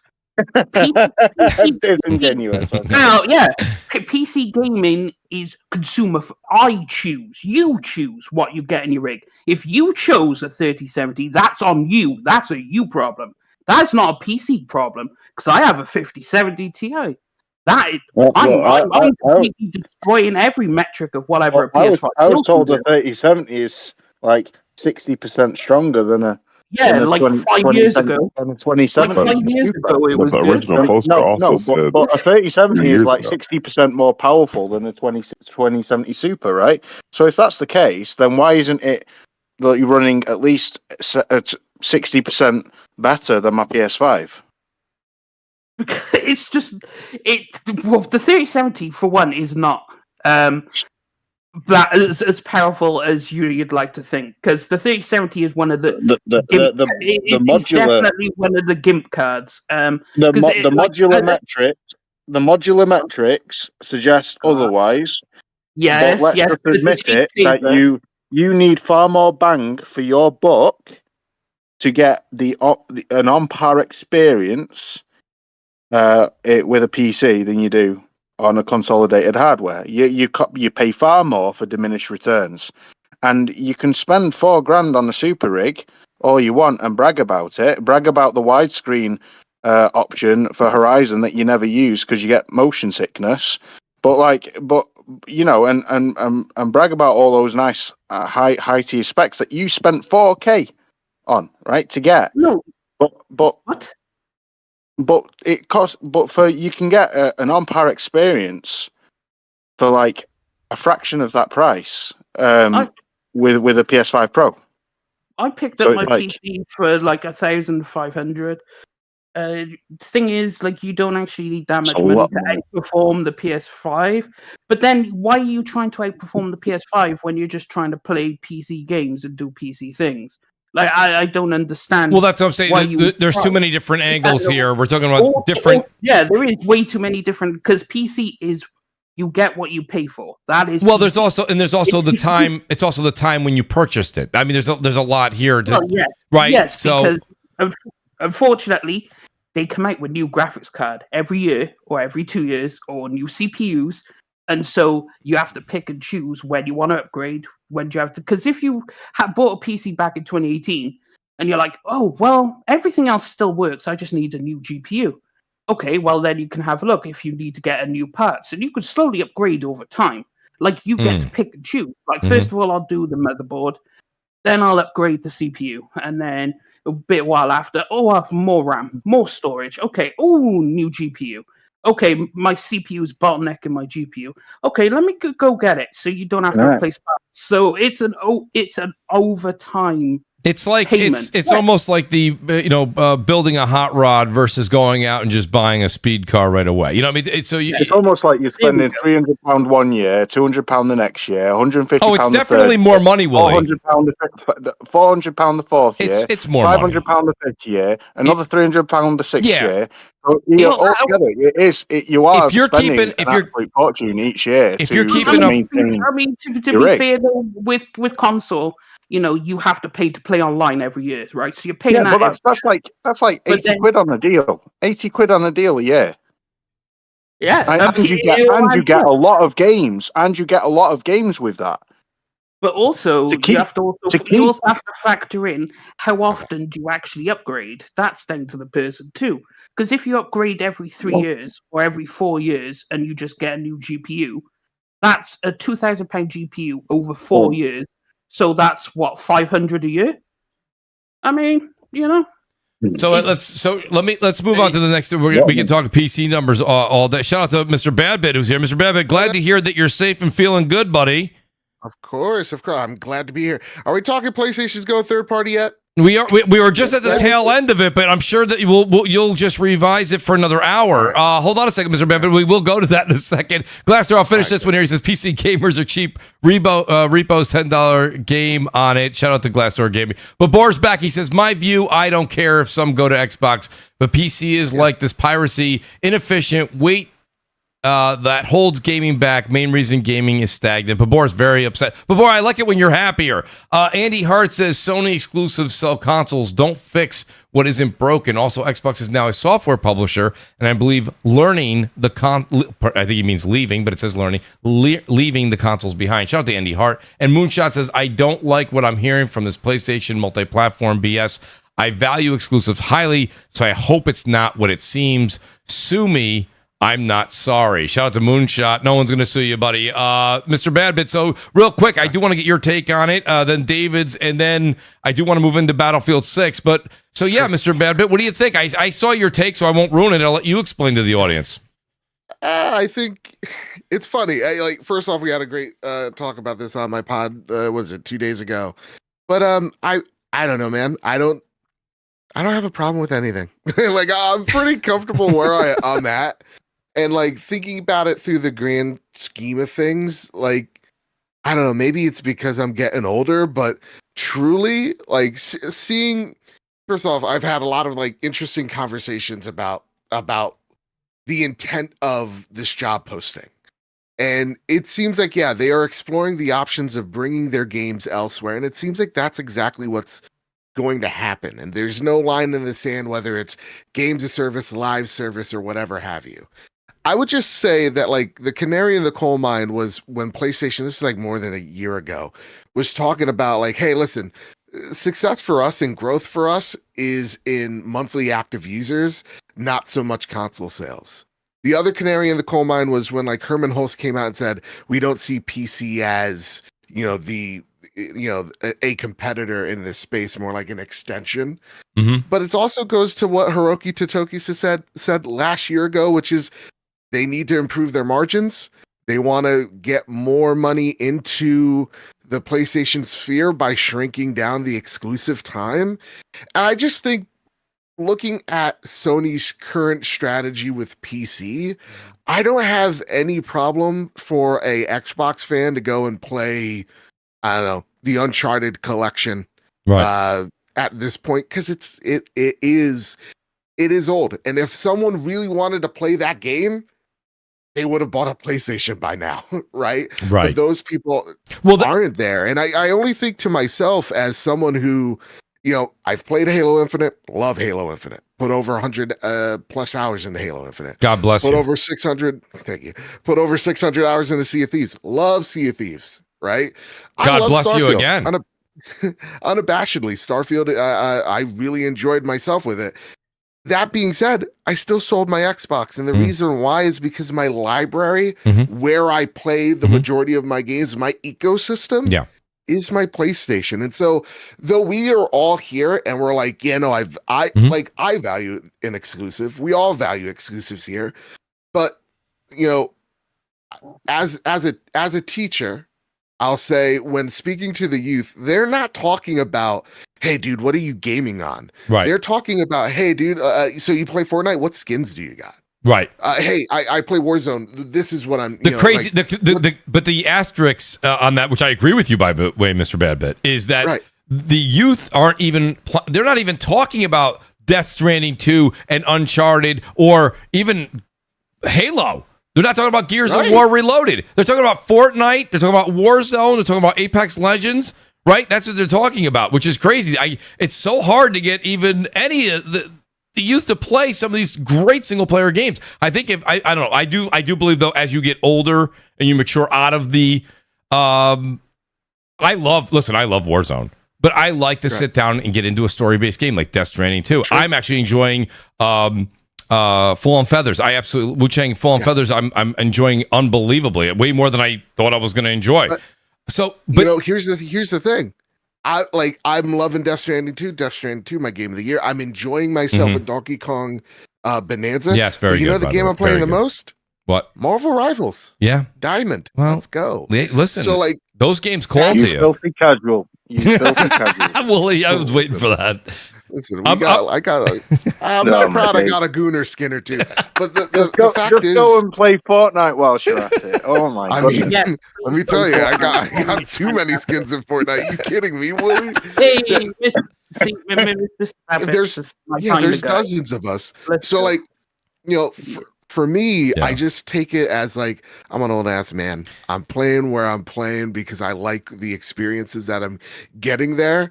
But I'm also understanding I'm not the main character. I'm not even the main demographic, and that times are changing whether I want them to or not. Look, we saw like people like emailing Sony, please don't do this. And Sony's reply, they could have just said no. And they gave the most, we care about everybody and everybody's a special little leg type of email. It's like, no, man, this is happening. I just think a lot of people are dooming and glooming, saying like, oh, Wolverine, full slate. No, just take a look at how PlayStation has done it thus far on PC. Yeah. That's probably how it's going to be going forward. And that's fine. If someone is playing The Last of Us and it's not on an Xbox, or sorry, not on a PlayStation, it's on PC, it has not devalued my experience. Them playing it on Xbox does not devalue my experience. If there's more people playing that game that I love, awesome. It's also more revenue for these individual studios that are taking their time making the games that I'm very excited about. So I would say for the testbed games that you're going to probably see in the next 9 months, Yeah. it's probably the games that like they're long in the tooth. Maybe their pipeline got restarted, whatever the case may be. Like maybe there is a revenue that they need to make sure that they can put out their game at the time that they want to, so that they don't have to put out another delay. So like for me, I love PlayStation because I love the studios, and I love those studios because of the people that make my games. Mm-hmm. So if they're comfortable, they're happy, and this delays or this dampens a layoff or two, go for it. I hear people your enjoying the game. I hear want. your sentiment, and I ride along with parts of what you're saying, Mr. Babbitt. I think B Money, I'm a little bit more lined up with what B was saying. He agreed with a lot of what you said, and B, tell me if I'm wrong here, but I think more aligned with what you'll see in the next 6 to 9 months is going to be heavily weighted on how Helldivers 2 does first. And second of all, I think they're going to focus on the live service stuff. I mean, it was just 30 days ago when Herman Hulst, along with a few of the other top CEOs, sat down and they said they were going to stick to their original, the way that they were going to do things, which was the PC format, right, Mr. Babbitt? Like you said, they're going to have their games come out on PlayStation 5, PlayStation 6, and then they're going to go on PC, whether it be a year and a half, 2 years later, whatever that is that they determine. That's up to them and the developers. And that's what I think when it comes to Xbox. I think they're trying to get as many players into a multiplayer space as they can. The only reason I don't think that you're going to see a ton of the old games come back is what I said earlier in the show. And I asked David and Ghost, who are here. The reason being is that you have 30 million consoles out there, Mr. Badbit. You see every quarter that the hardware is dropping 30%, 22% this past quarter just came out this week. There's just not enough juice there to buy that game. Irrelevant. Yeah, so I'm not seeing it there. Yeah, I mean, and here's what I'll say to that. I could be wrong. I have no problem being wrong, by the way, Mr. Badbit. I'm just trying to use, like you said, the logic that we're seeing. I would argue that I think PlayStation's approach is going to be like, because I think this is tailored towards Xbox a lot, because I get it. Like both of the audiences play 95% of the same game, but the 5% we argue about. I think the other side that we don't see is probably the Nintendo portion, and how that what type of games that they are maybe willing to let go of, and just to see how they do on that platform. So I think it's like very much PlayStation picking and choosing what things make sense. That's why when I'm like seeing everybody like run around with their like a chicken with its head cut off, it's like I'll agree with an extent. Like B Money, yeah, I think they're experimenting, but I think they have experiments in the back, regardless of where Helldiver 2 goes. And if I'm Xbox, man, I'm being real nice to Helldivers 2. Like just bouncing off Ghost in the Shell's brilliant point earlier on. Like you wouldn't have that meeting 30 days ago. I think for the fifth time from the same mouth, Herman Hulst's mouth, the exact same plan, strategic, discriminatory, carefully curated roadmap to what content they release, what cadence, on what platforms, specifically for the goal of growing the mind share of their walled garden ecosystem, right? And he's 5 times in the last 6 years, Herman Hulst has said this, right? And he wouldn't have said it just a month ago, again, only to suddenly, over a flipping job listing, right?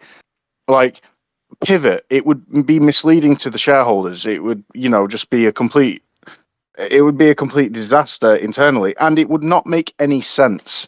It doesn't make sense, guys. Like, for goodness sake, you wouldn't sacrifice the fundamental principle, the universal principle of unique value proposition for a few extra pennies on a dying platform. Like you wouldn't do it. You would have a very specific plan of what content to release and why you're releasing it on that platform. And for the reasons that Herman Hulse already said they're releasing it on PC is live service content, the occasional game like maybe a remaster or a remake, and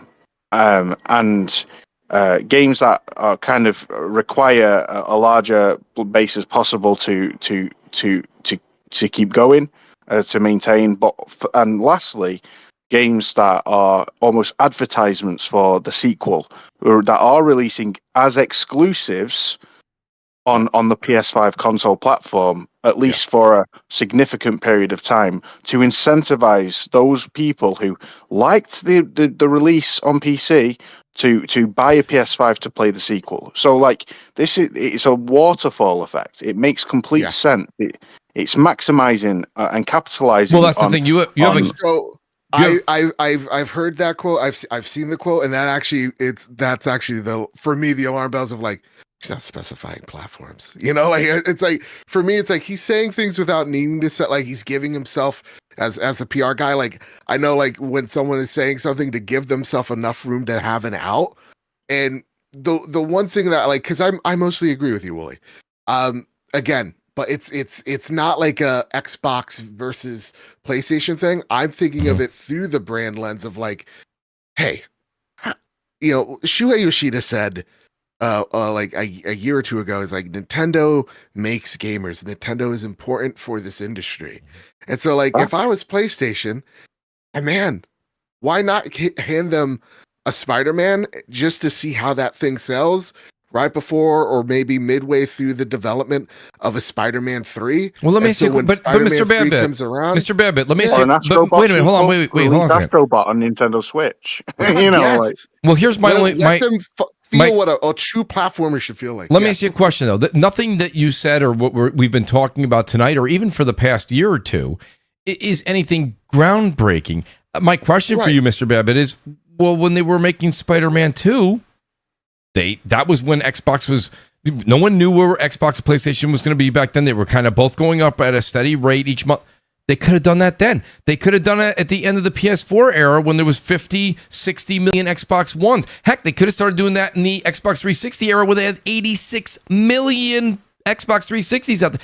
There's a reason they haven't done that with certain things, because of brand. What happens to the brand when you do put it all over? Well, what happens is it gets saturated, and at that point, something we have the blueprint. Xbox did this. Right. They were like, well, why don't we put it everywhere? Right? Well, so that's fine, but it killed the platform, Mr. Babbitt. So, not the publisher, the platform. Right. I would argue, like, why not the Xbox One gen? Different time, right? You didn't have like your Warzones. Fortnite was just becoming a thing. Crossplay was just becoming a thing. Mm-hmm. Okay. And you didn't have these two generations that don't view consoles the way us olds view them, of like these things that like I need in order to play the thing. It's more like, hey, listen, like I know one of these Zoomers. He was very excited for Spider-Man 2. I was like, you gotta go buy Spider-Man, you gotta go buy a PS5. Yeah. I mean, a special edition console. He's like, yeah, I mean, I think about my friends are playing like this Lethal Company game, whatever. I was like, okay, cool, whatever. Yeah. And then literally I see him on the Steam sale, during the Steam sale, playing Spider-Man 2. The kid waited. Right. He didn't care. He just waited for the game to come to him.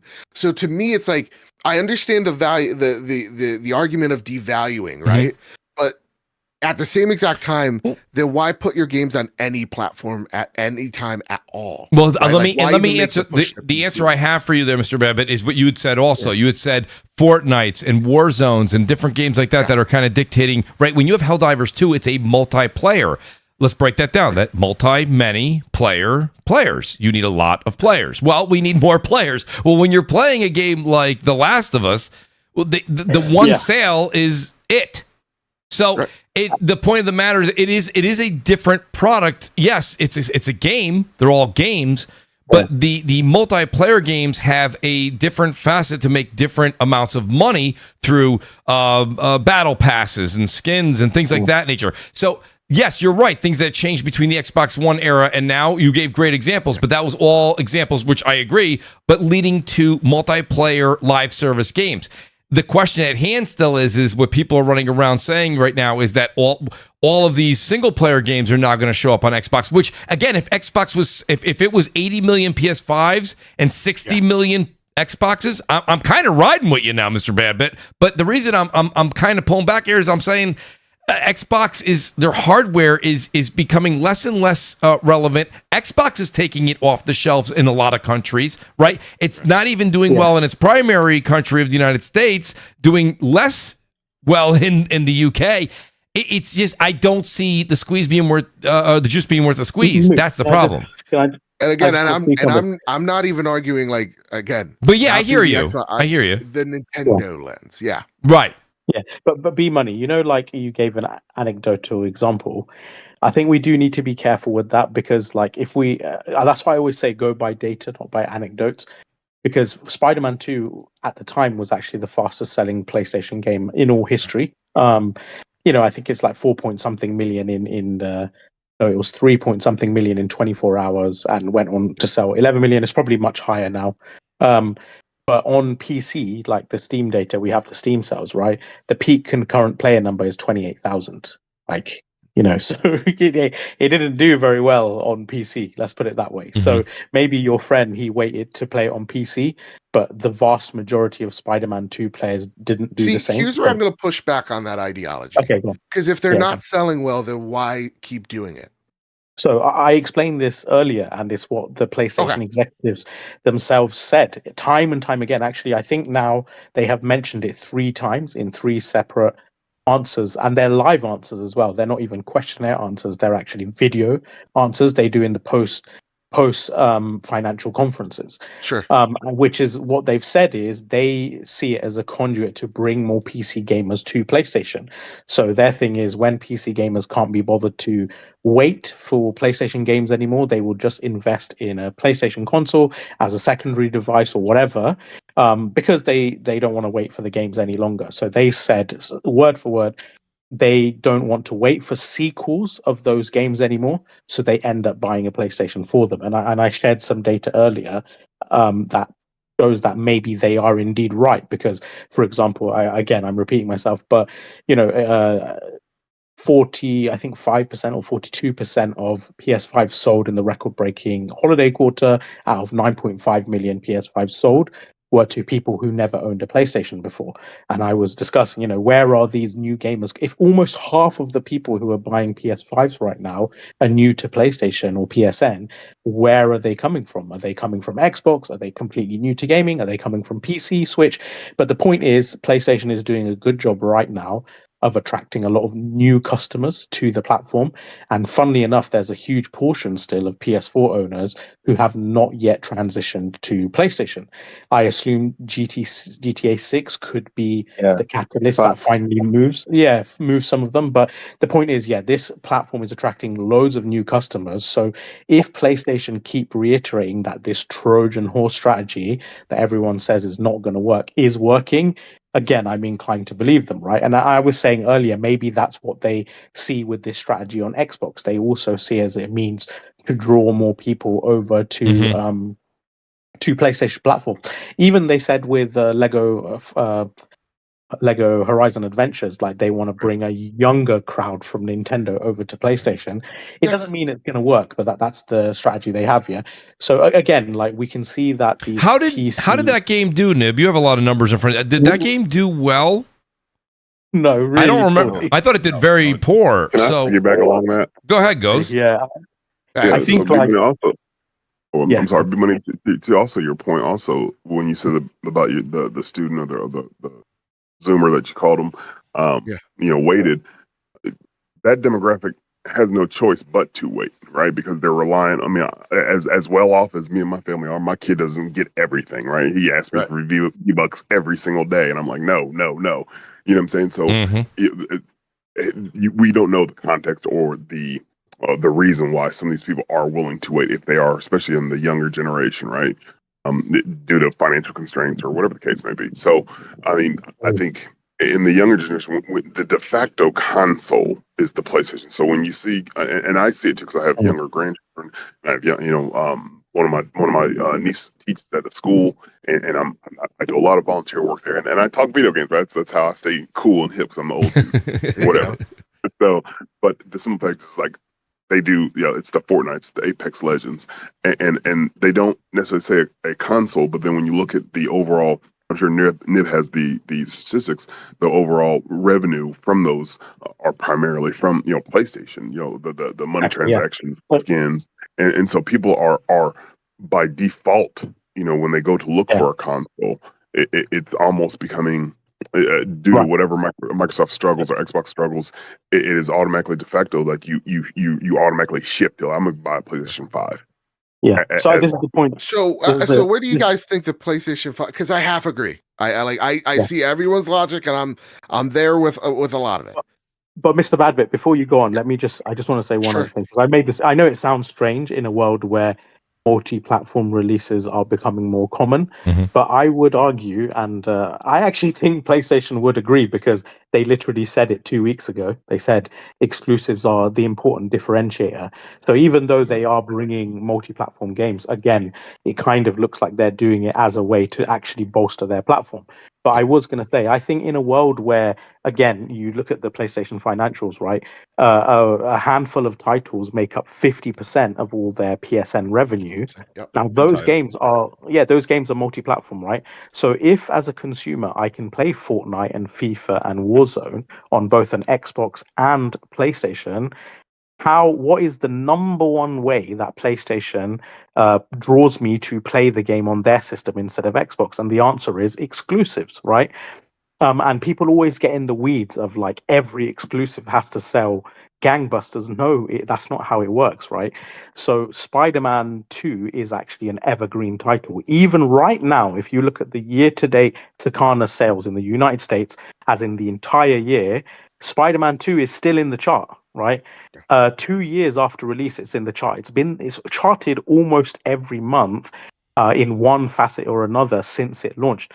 So like a lot of Nintendo games, it's an evergreen title. It's a system selling title. That is why PlayStation subsidize with a $300 million budget. They don't just want to sell copies of Spider-Man. They know Spider-Man is just a conduit to bring people into their ecosystem. Right, again, because casuals may only buy 1, 2, 3 games a year.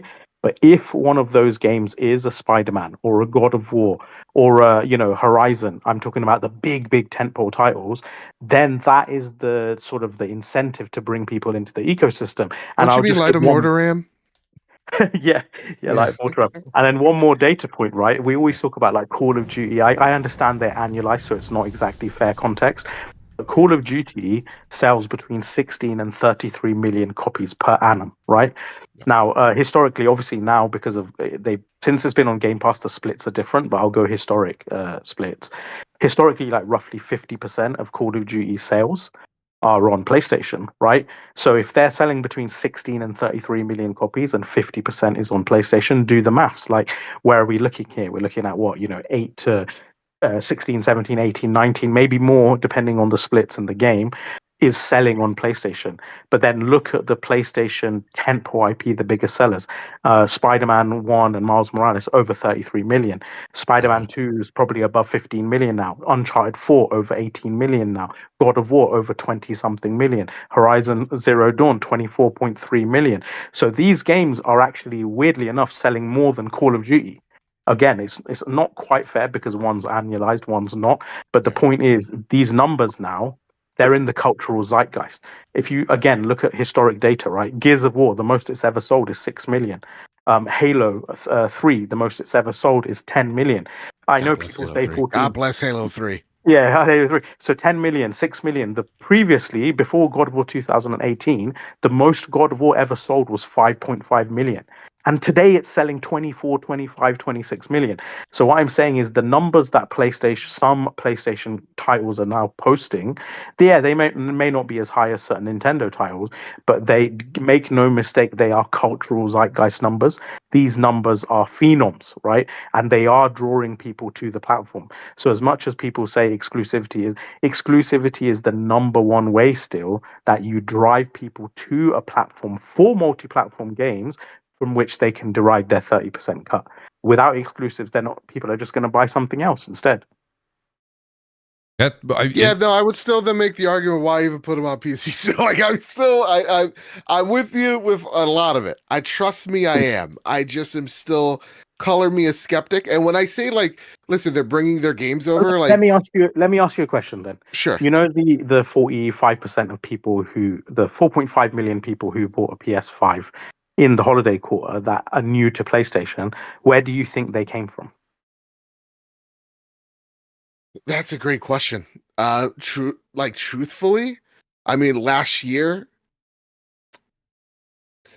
I would say possibly like somewhere in, I know they're trying to go after like places like in like China, South Korea. I'm thinking, listen, in my heart of hearts, I love Astrobot. So maybe someone saw an Astrobot and went, I'll buy a fucking PlayStation for this. So they are. I don't even know, like truthfully, like, are they buying up, like, am I buying a PlayStation and putting up a new profile? I don't know. Like truthfully, like the holiday season, wild, because there isn't that big pull of an exclusive unless you have the number of like, hey, the most bought game is Spider-Man. But you don't. Yeah, you don't need Spider-Man 2 did start. Yeah. We saying B money? You don't need an exclusive during the holiday season when you have a game like NCAA that was only available on next gen hardware. The same thing is going to be said this year, because this is the first year that Madden is going to be only available on next gen hardware. So I would assume that they will see a similar boost of new people coming onto the console during the holiday season. Oh my god, Battlefield! Let's segue into Battlefield. I'm ready. Battlefield. But as I say all that, like, I think we are all in agreement when I talk about like the games that they're bringing over. Are like, you're not going to see the next God of War. You're not going to see Wolverine day and date on Xbox, PC, and PlayStation. You're just not. Right. Thank you for stating the obvious, Mr. Babbitt, that so many people are running with. It's not the full slate, because I agree with a lot of what you guys are saying. Because like, for me, it's like, hey man, what's the harm? You throw Xbox, the Nathan Drake collection, even Uncharted 4, and then all of a sudden Uncharted 5 drops, and they can't get it, and they gotta wait till they wet their beak a year after, 2 years, whatever. And you know how PlayStation's so vague with shit. So they're like, who knows? I love this game so much, I'll go out there and buy a PlayStation. That's kind of what my thought process is as well. Is it's like, it's older games, it's live service games, day and date, older titles that are probably not lighting the sales charts on fire, and that's probably about it. So I think we've definitely taken this subject around the corner a couple of times, but I will say this: outstanding by the panel. Shout out to Sotnist, I think I'm saying it right. He says successful consoles make the most money in gaming, which pays to produce better games. Keeps good hardware more affordable too. Pardon me. Compromising this just to post numbers is counterintuitive. There's a little logic to that. A lot of people always say console sales don't matter. I beg to differ. I really, really do. I think it definitely plays a major role in the games that we get and the money that siphons through some of these developing teams. Again, do I know the actual dollars and cents? No, we don't know where the decimal point is, but I mean, think about it. Statement, because if the console didn't matter, how would the platform grow? Right. Exactly. Yeah. How do PlayStation get their 30% cut without the console install? And think about it, right? Microsoft, Xbox, right? They spent 83.5 billion between ZeniMax and ABK, Activision Blizzard, including cash, etc. Yeah. So 83.5 billion, and even now, if you look at the fiscal year revenue, PlayStation's revenue is still, I believe, 33% higher.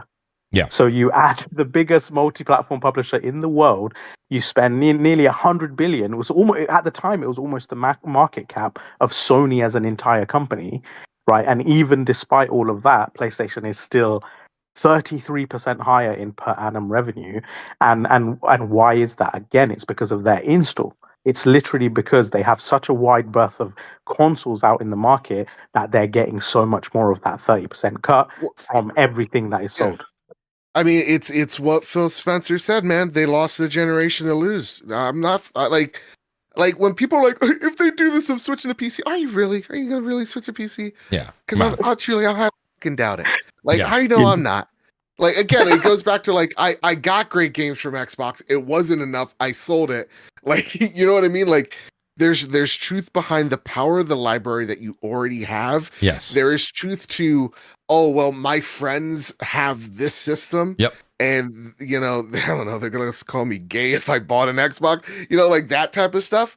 That's what it is. Like it really comes down to where are my friends? Where's the ecosystem that they have the most time in value in? And then yeah, I do think exclusives do matter. That's why I think, again, listen, PlayStation fans, come with me here. We're gonna show the Nintendorks Astrobot's actually better than Odyssey. You know what I'm saying? And we're gonna do that with the VR version. We're gonna port it to the Switch. That's where it's at, man. So again, I don't have much stock, but it is wild to me because we are seeing PlayStation also big. Usually they would throw the publisher stuff when it comes to PC with their second party stuff over to like 505, but like I guarantee you, Death Stranding 2 is going to be published by PlayStation LLC or whatever. That'll be interesting to see because did PlayStation publish the first Death Stranding, right? So they published the first one on PlayStation. Oh, they did not. Then on PC and Xbox. I know on PC it's 505, but I thought PlayStation published it on PlayStation. Did B-Money, did you say no? Or did I couldn't see who said it. They published it on PlayStation, but they didn't publish it on other platforms. But that's what I was saying earlier. Is when you launch Death Stranding 2, it says it's a PlayStation Studios game, which it's not made by PlayStation Studios. So, like I said, that when they go to publish that on other platforms, it's going to be published by PlayStation. Under that. Yeah, I think they're definitely going to hold on to that for this one. So let's B-Money. I got you got me on X today. Somebody had wrote. Shout out to Ocelot. I don't know if he's still listening. But Ocelot had written me, and you saw him, and you said, I got to chime in. We were talking about Battlefield. I will say this much. I want to hear what B thinks about Battlefield. B, you've always been a huge Battlefield fan. But you said, Ocelot was like, hey, he's like, Mooch, you got to come over to this. And B, you were like, it's not really. And you can see, I do. I play Warzone. It's just an easy thing, like, to pick up and play. Like, there's times I want to just put my headset on and get immersed into the world and play a single-player game, which I do a good 3-4 times a week. But whenever the phone goes off and it's like, yo, Mooch, we're getting on, we're playing, we got the team together. Like, to me, it's just, call it old days, call it whatever you want, call it casual. I don't care what you want to call me. I still like it. So, B, I will say, Battlefield 6 going back to its roots, I'm not going to sit here and tell you I'm going to go buy a Battlefield 6 t-shirt right away. But what I saw did look enticing. What did you see? What did you like? What maybe didn't you like? Liked everything. I've been... very, very heavily involved in this game for a while, behind the scenes. So I've kind of know what was going on with this game for probably a good portion of last year. So probably over a year now. But it was good to see the reveal today for the multiplayer stuff. We saw the campaign reveal or the little brief reveal last week. So seeing this was great. This took me back to Battlefield 3, Battlefield 4 vibes. Yes. Lots of destruction. We're going back to the original class setup. So, you got your assault, you got your support, you got your engineer, you got your recon. It just looks absolutely amazing, man. This is exactly what I wanted. We got away from the near future stuff. Yep. This looks more modern day. The vehicles look amazing. Like everything about this game is exactly what I wanted. I heard also, B, and tell me if I'm right or wrong, the rumor, and I didn't catch it because I only could watch I watched about 3/4 of it. I didn't get a chance when I got home barely in time to be able to get the show going, is that the classes are back, but I heard now you can, there's a better way to be able to switch. Like if you're a medic now, you don't have to, or support, you don't have to use an LMG. Do you know what I'm saying? Like you could pick or choose weapons, or no, are you still kind of stuck with what you're stuck with when you pick that? So they do have class lock weapons and class lock gadgets.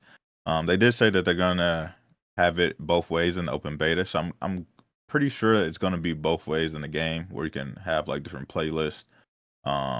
Probably in Portal where you can kind of have it the traditional way and then a new way where the guns aren't class locked. So I think they're gonna try to do it both ways. But I guess we'll see in the beta. I think that launches this weekend.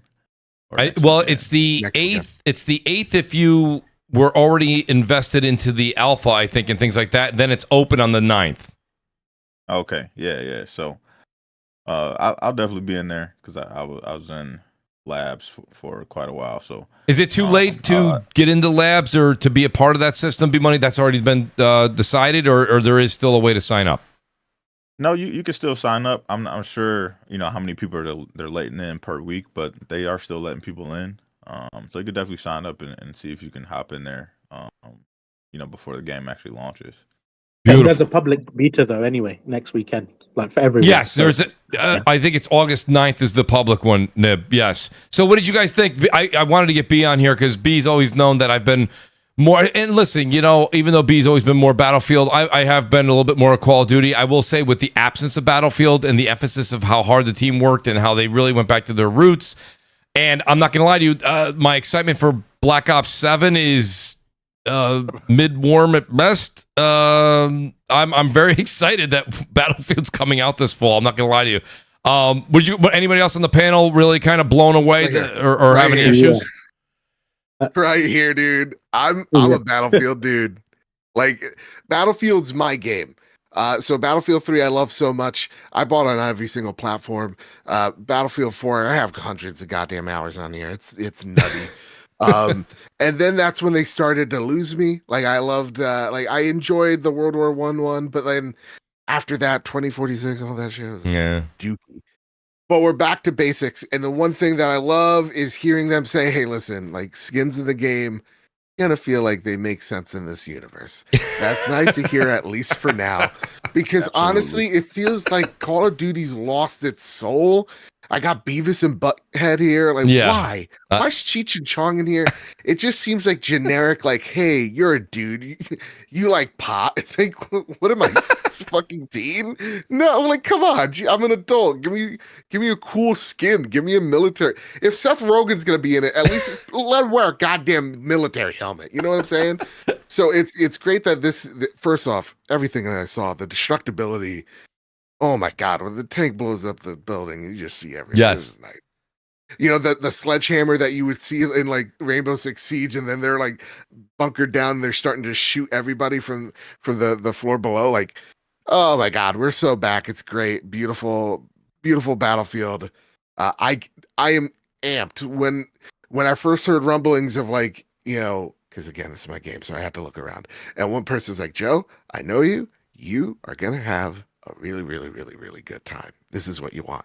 So I've been on high hopes for a very long time now. Having Vince at the helm. Oh my goodness. Yeah, in Vince we trust. And the fact that EA didn't price this at $80 they even know how important this is. They're like, right. We understand. We can't this up. This is nice. Yeah, I hope my bleep machine's working today. That was refreshing to see, to be honest with you. It really, really was. The price staying the price, right? So, Nib, what did you think, buddy? I know how into games and what kind of games you generally play. I don't hear you talk a lot about multiplayer games, but what do you think? I'm not. So I like have this thing where I like fall in and out of love with multiplayer, because the thing is, and I don't know if you guys can relate or not, multiplayer games, they like take over my life sometimes because I'm so competitive. So it's like if I play them and I get hooked on them, I don't like the fact that every night I come home and I'll put a few hours in one multiplatform multiplayer game. I like the fact that I'm trying different games, doing different stories or whatever. So it's more like my own compulsiveness. I find I'm not productive if I play multiplayer games. It's the same reason I don't play MMOs, not because I won't like them. I know if I start Final Fantasy 14, like all my cousins and friends have been trying to get me into, that's the end of my life, and that is the end of my wife. That is divorce because you know what I mean. And I don't really fancy divorce at this time of my life. So yeah, that is why. But I do still play them, and I did play Warzone massively for a period of time. I played Apex Legends massively, but probably a few hundred hours, obviously Destiny 2 and stuff like that. For me, first impressions are, I think like Call of Duty, it's fun, but it like FIFA, it kind of has this like old in the tooth feel to it now. Where even though sometimes the graphics are great, technologically and gameplay wise, it's like it's so iterative, and I'm just like, it doesn't have that like next gen feel. It kind of feels like a skin on something I've already done. Yes. And even though I understand Battlefield is kind of that, and it has had destruction and everything like that, when I see the trailer and when I see the visuals, and they had a little demo as well, to me it like screams next gen, because not only are the graphics and everything phenomenal, but then you have the destruction, the physics, and I'm thinking, oh snap, like this looks like it's really utilizing this hardware, like instead of just being just So, another version. Nib, that's a great question, though. I'll ask you, but I want the panel to chime in on this. I know that it said on the bottom in very, very fine print, and it was like almost transparent. It was translucent. Pardon me. It was almost to the point where it said gameplay, and I think it said some of it was in cinematic. Play. So they were kind of smashing them together. And I guess the only thing I can do is I can ask B Money. I think I can ask Deathsinger, because Deathsinger's kind of, in a sense, put his eyes on it to a certain degree.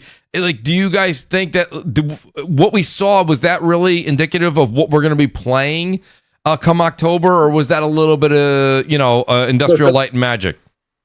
In the gameplay, you guys didn't watch any of the streamers play it? That's the part I missed, B. Was in there. That's the part I missed. Yeah. So everything you saw in that trailer is there. Okay, good. Thank you. Yeah. So a lot of the people were flown out to play the game. So right after they revealed the multiplayer gameplay, they had all the streamers actually streaming the game. I think I saw Tim the Tap Man was there, Swag was there. Yeah, I saw some of them. I think Jack Frags was there. Yeah. So yeah, they, depending on who you're watching, you got to see different aspects of the game. A lot of them were showing off the different movement, the ways you can kind of go prone and jump forward, jump backward, things like that. But all the destruction that was shown in the trailer, all of that is there. You can take down buildings. You can blow just about everything up in the game. Did they say Did they say if there was cross save, cross progression, all that? So you can, if you wanted to, like me, I'm definitely tempted to have this thing. Same thing. I play like Warzone. I go between PC and PS5. So if PS5 Pro and PC, I would assume everything is going to be cross everything, or they didn't really get into it. I don't remember anyone mentioning that. But I would have to actually go back and rewatch. But I would assume that kind of that would be the case, especially since this is only a next gen game. But I don't know that 100%. Did EA mention if they're going to have this only on their storefront, or if it'll be on Steam? Yeah, this is going to be on Steam. Okay. Oh man, this game's gonna rip. That's great. I love it. Yeah, I do have one really strange complaint. What do you got, Nib?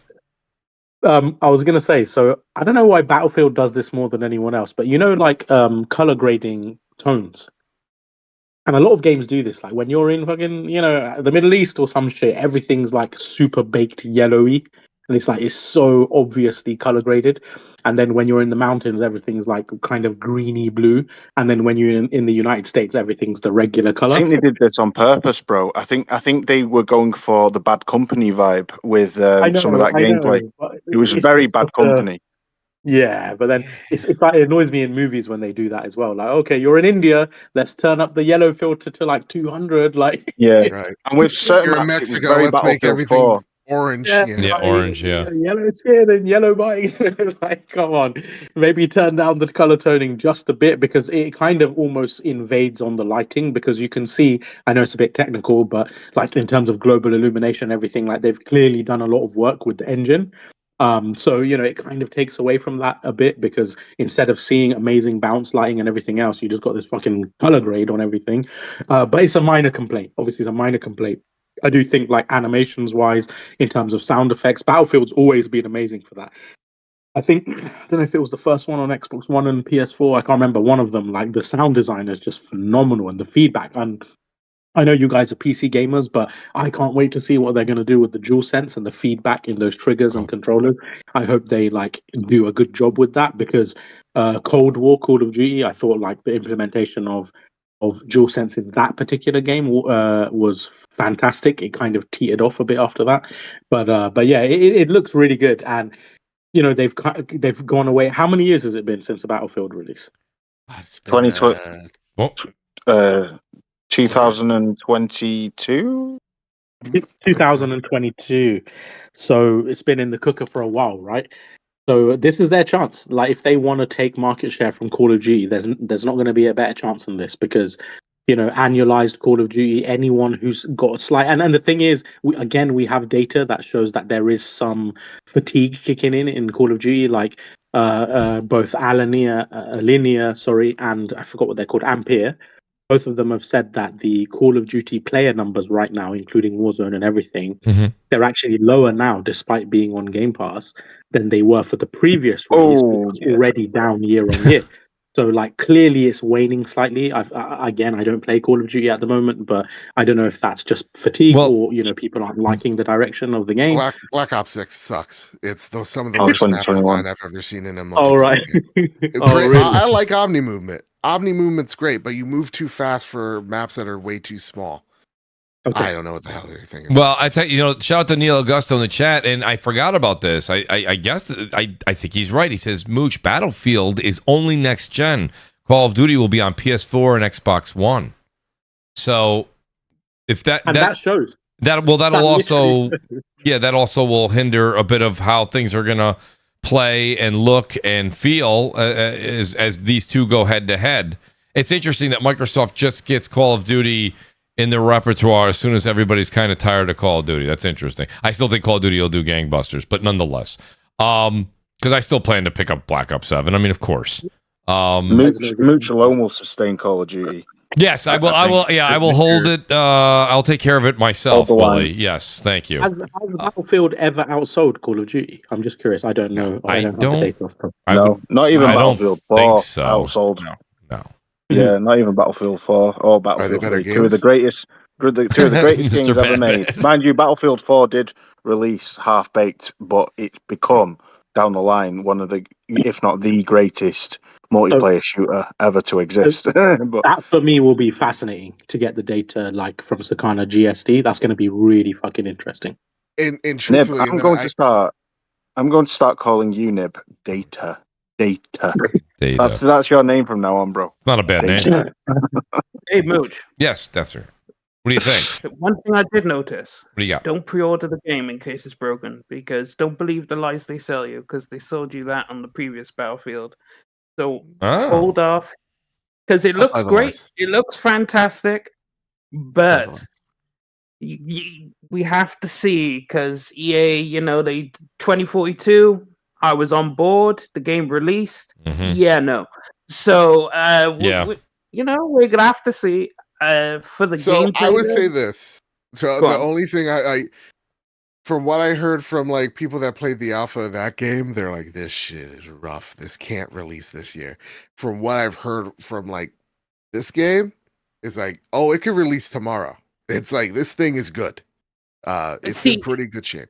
See, now I saw the alpha gameplay because someone was playing it, and I was, asking them questions, watching them play it, and it looks like it's a return to form for Battlefield. Beautiful. That's what gets me hopeful, because it looks like this multiplayer trailer was fantastic. Like, it showed me all I needed to see. It gives me the Battlefield 4 vibes. It gives me peak Battlefield.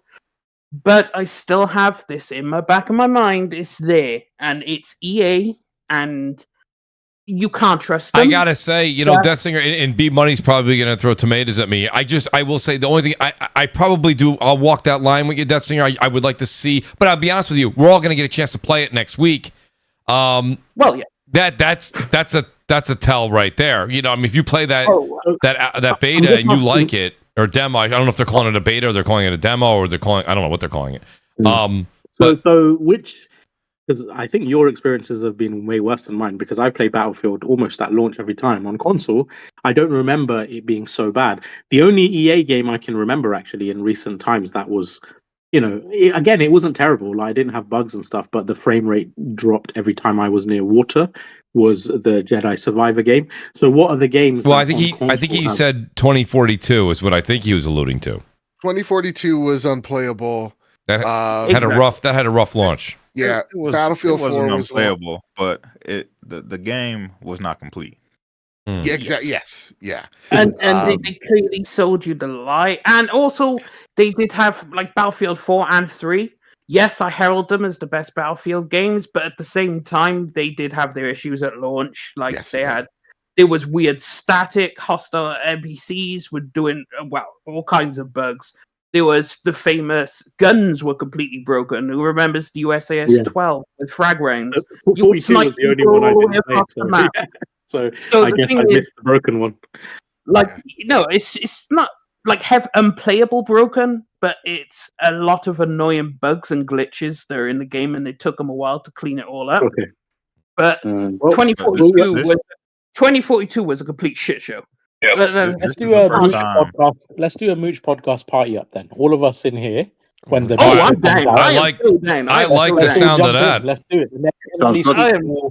We can share impressions as well. Like, I'm in. Does it require a pre-order, the beta? I don't think so. I thought it was open. It's open.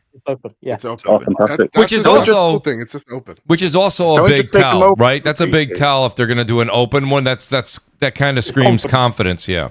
Well, yeah. Can we just take a moment to appreciate the quality and caliber and of the releases this year? You got Arc Raiders coming out, Battlefield coming out. That's right. Same day. You got that Same day. You got that Kronos New Dawn coming out this month. And that just looks sensational. Wu-Chang came out. Yeah, Wu-Chang is phenomenal, by the way. I don't know if you guys are playing it or not, but not yet. No, it's very good to me. I ain't got the budget for all these games, bro. Well, I'll tell you right now. you need Game Pass. There you go. Oh, there it is. No. Also, I have to shout out Gregor in the chat because he ain't shit for that. But yes, I did praise Cyberpunk at launch, but I also said I did have issues. Don't make me pull up the tapes from. I quit that shit, bro. I will claim you on Twitter all day. But yeah, well, I mean, Cyberpunk was completely broken on consoles. On PC, it was playable for sure. There was some annoying bugs, but that shit was unplayable on console. I remember I had it on Xbox, and because I read it was the better version. But I remember literally as the first mission I came out, there was like people in T poses. Oh, the T pose, yeah. T-pose, and then I go into the garage and it crashed, and I was like, "Fuck this shit!" I was like, "No, there's no way." Like, thing is, if you miss Cyberpunk, play it now because it is absolutely fucking gorgeous, amazing, fantastic. Dude. Like now it's fully patched. I wish I waited till now, but at the same time, I enjoyed when I completed the game. I was like, I'm satisfied. So, but have you played Have you played Phantom Liberty? Yes, absolutely. Goat tier. Phantom Liberty is incredible, bro. Unbelievable, yeah. I loved it so much. What's the total? So not to 100% it, but if you're going to play through Cyberpunk and you're going to do, let's even and throw in Phantom Liberty DLC as well. What's the runtime? And you guys can be off. No one's keeping you to the minute. I mean, what's the runtime? Phantom Liberty is about 20 hours. I beat it in like 60 hours, 70 hours. Yeah, Let me check on Steam. Okay. Actually, I'll check on Steam real quick. I got a good ways, and then I stopped. I feel like I should start it over again. I mean, I'm playing Fallen Feathers right now. I want to beat this game, and I think we still have some. Well, we have some time. I was gonna get anybody getting Mafia next week or no? Yes, I am. I've got no time because I got Mafia coming up. Then I was gonna get it, but that's the gameplay problem. trailers look a bit janky to me, man. I don't know, man. Yeah, It's like it's unsold me. It's unsold me. He's a PC gamer, bro. His standards are lower. It's fine. Just it's not. No, it's not even that. It's just like you get a discount, and I think the game looks all right. Yeah, it's janky. I thought you had this huge backlog, bro. I thought you had this huge backlog, and that's why you can't play. Hold on, wait a minute. Play Sony releases. As soon as we get to 2.5 hours. As soon as we get to the 2.5 hour mark on the show, it's the Wooly and Death singer match. No, we've already had a versus match in the chat. Because okay. I don't. It would make Nib pull his hair out because this guy doesn't know what sample pools are. He doesn't understand. Also, we not to rehash it because some people just shouldn't speak on PC. But to answer your question, Mooch, yes, I 70 hours. Okay, and that's with the DLC or without? Oh, that was without the DLC. That was Okay, just that's the fair. base game. No, that's fair. Okay, so Oh, you also 100 have to hours bear in with the mind DLC. that was the multiple endings as well, because you Oh, could do the all right. save point before the final mission, because there's multiple endings. Okay. So So if I can get my console war hat on for a sec. So, Dib. I played Starfield right before Phantom Liberty, as in it was literally straight after Oh. Starfield. Oh, I beat ouch. Starfield, I started Phantom Liberty, right? Mm. And I wasn't crazy harsh on Starfield. I gave it a 7.5. I think it was a solid game, had a lot of flaws. But I will say, and I know another journalist said the same thing. What's his name? He writes for Forbes. Anyway, I forgot his name. Paul Tassi. Paul Tassi, yeah. Yeah, Paul Tassi. He said the same thing actually. And when I was playing, Phantom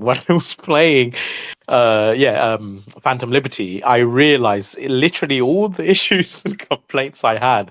It was like immediately I was seeing the better version of all these things, like in terms of 100%. NPC facial animations and detail, and even little things like when you go into the club. Right, there's multiple clubs in Phantom Liberty, and when you go in, they're such a spectacle, and they make you. It's like so engrossing and immersing. Even the music, the visuals, the how they approach you, the drinks they give you, there's casino tables, this, that, like it feels like such a vibe. Like, wow, you're like really. And then you go into the club in Starfield, and there's like everyone's been hyping Oh up. no. All the and they're like in skinny little like skin suit, rubber suits, like they look like penises, and they're just, oh hi guys, like I'm just like, what the fuck is this? Nib, that Real talk. Paradiso Hotel was where I turned Starfield off and never picked it up again.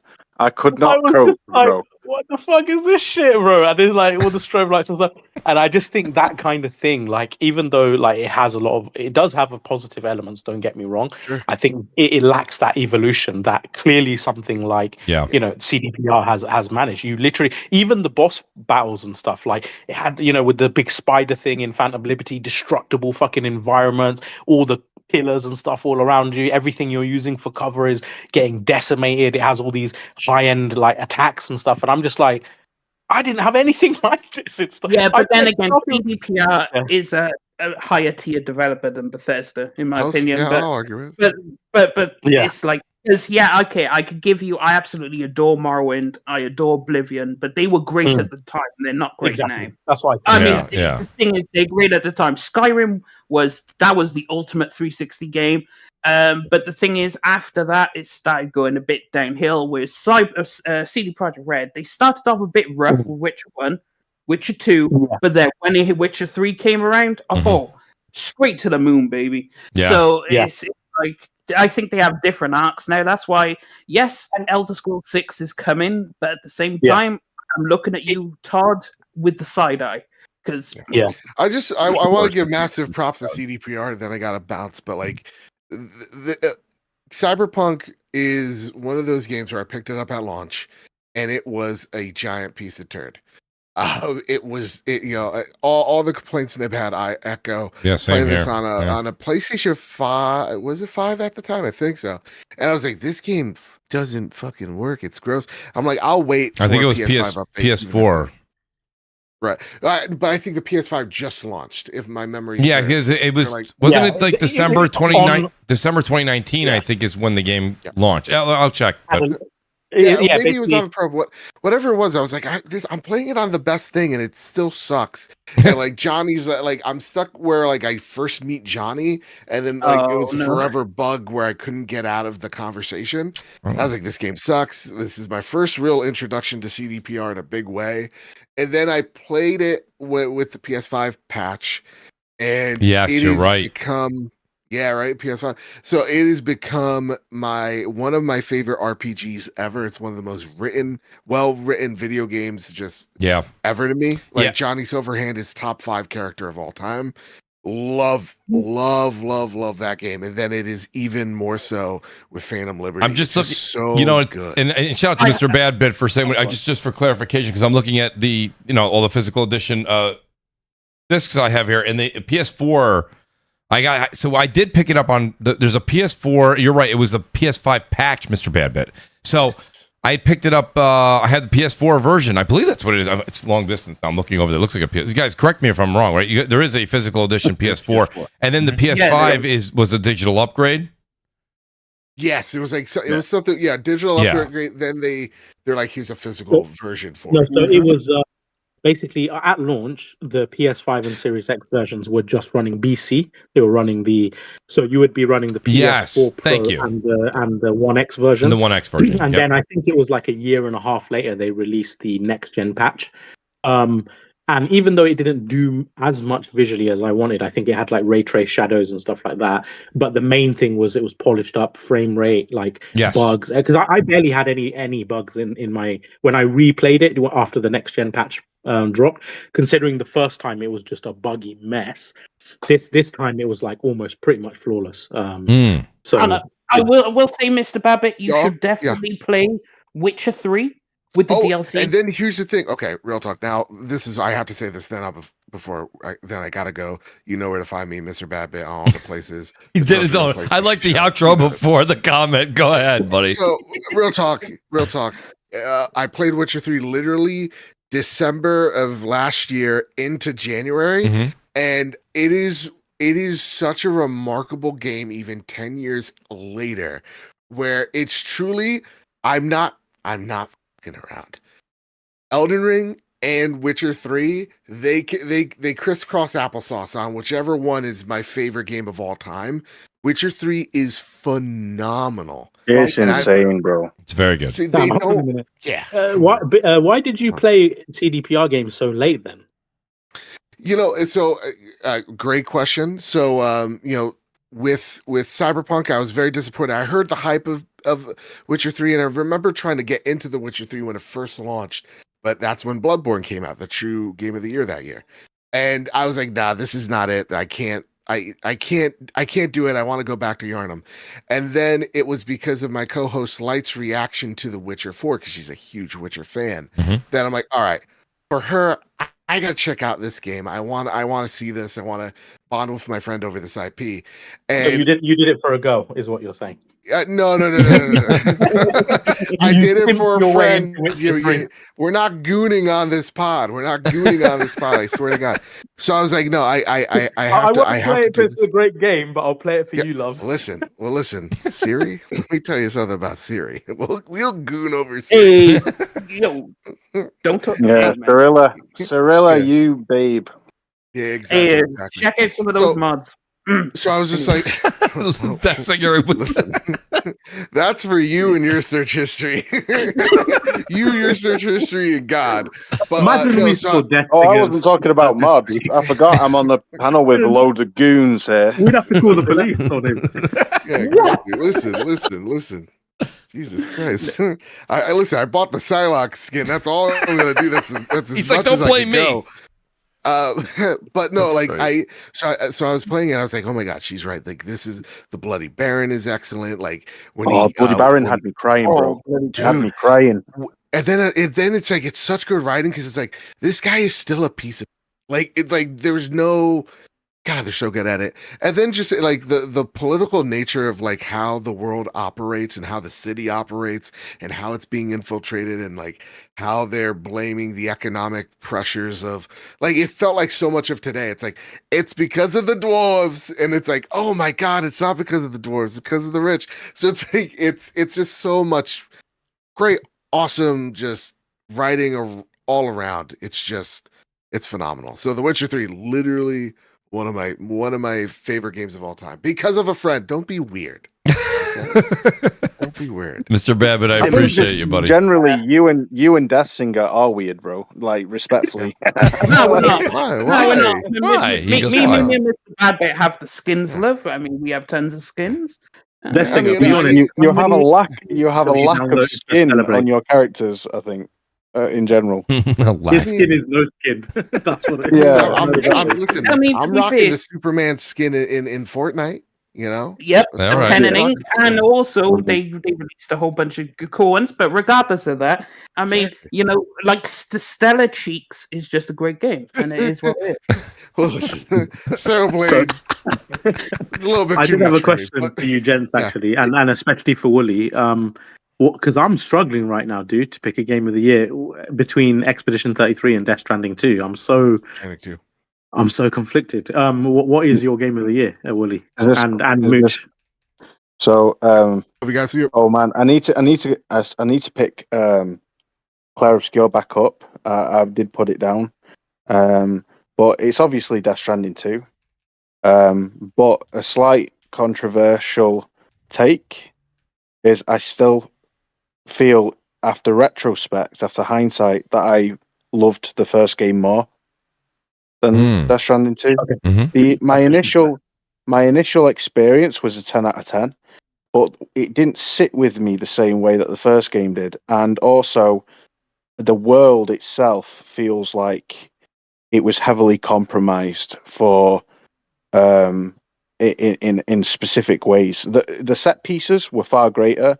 The story delivery, the cutscenes were more engrossing and engaging. I'd say one specific plot beat in the first game had more emotional weight to me than any emotional Wait, point. what do you mean the world was compromised, though? You have to elaborate. It feels far more contrived. It feels far more like a game world than its own character in a game. See, Death Stranding 1, I had no desire to put the game down after I completed it. I just wanted to keep making deliveries. I've not had that desire. I've actually 3 times I've picked it back up after beating the game to try and, I don't know, platinum it or continue playing, and I've had this almost sadness in my chest, like not feeling compelled to. And It's really interesting. It's the opposite for me. There's aspects of, like, the desert area has no traversal challenge. I know that I can walk anywhere in that game with ease. There's literally no need for me to take ladders with me, because for every cliff, you just walk around it. Whereas in the first game, it wasn't like that. To get to the weather station in the first game was a ball ache. It was an absolute mammoth challenge, and everything required, like the world. It had this personality to it that you didn't want to let go. It compelled you to keep pressing forward. But for me, the world itself is the only real downgrade I can give to Death Stranding 2, but it's a significant one. Everything else is better, but for me, the world of Death Stranding 2 just is not how the first game. It doesn't compare, and that is what it is. Like, I don't know why it's left a bit of a phantom pain in my chest. Pardon the pun. Yeah. It has. It's left a bit of a sadness there. It's really interesting because I've actually heard other people say similar, but that criticism is actually one of the positives for me.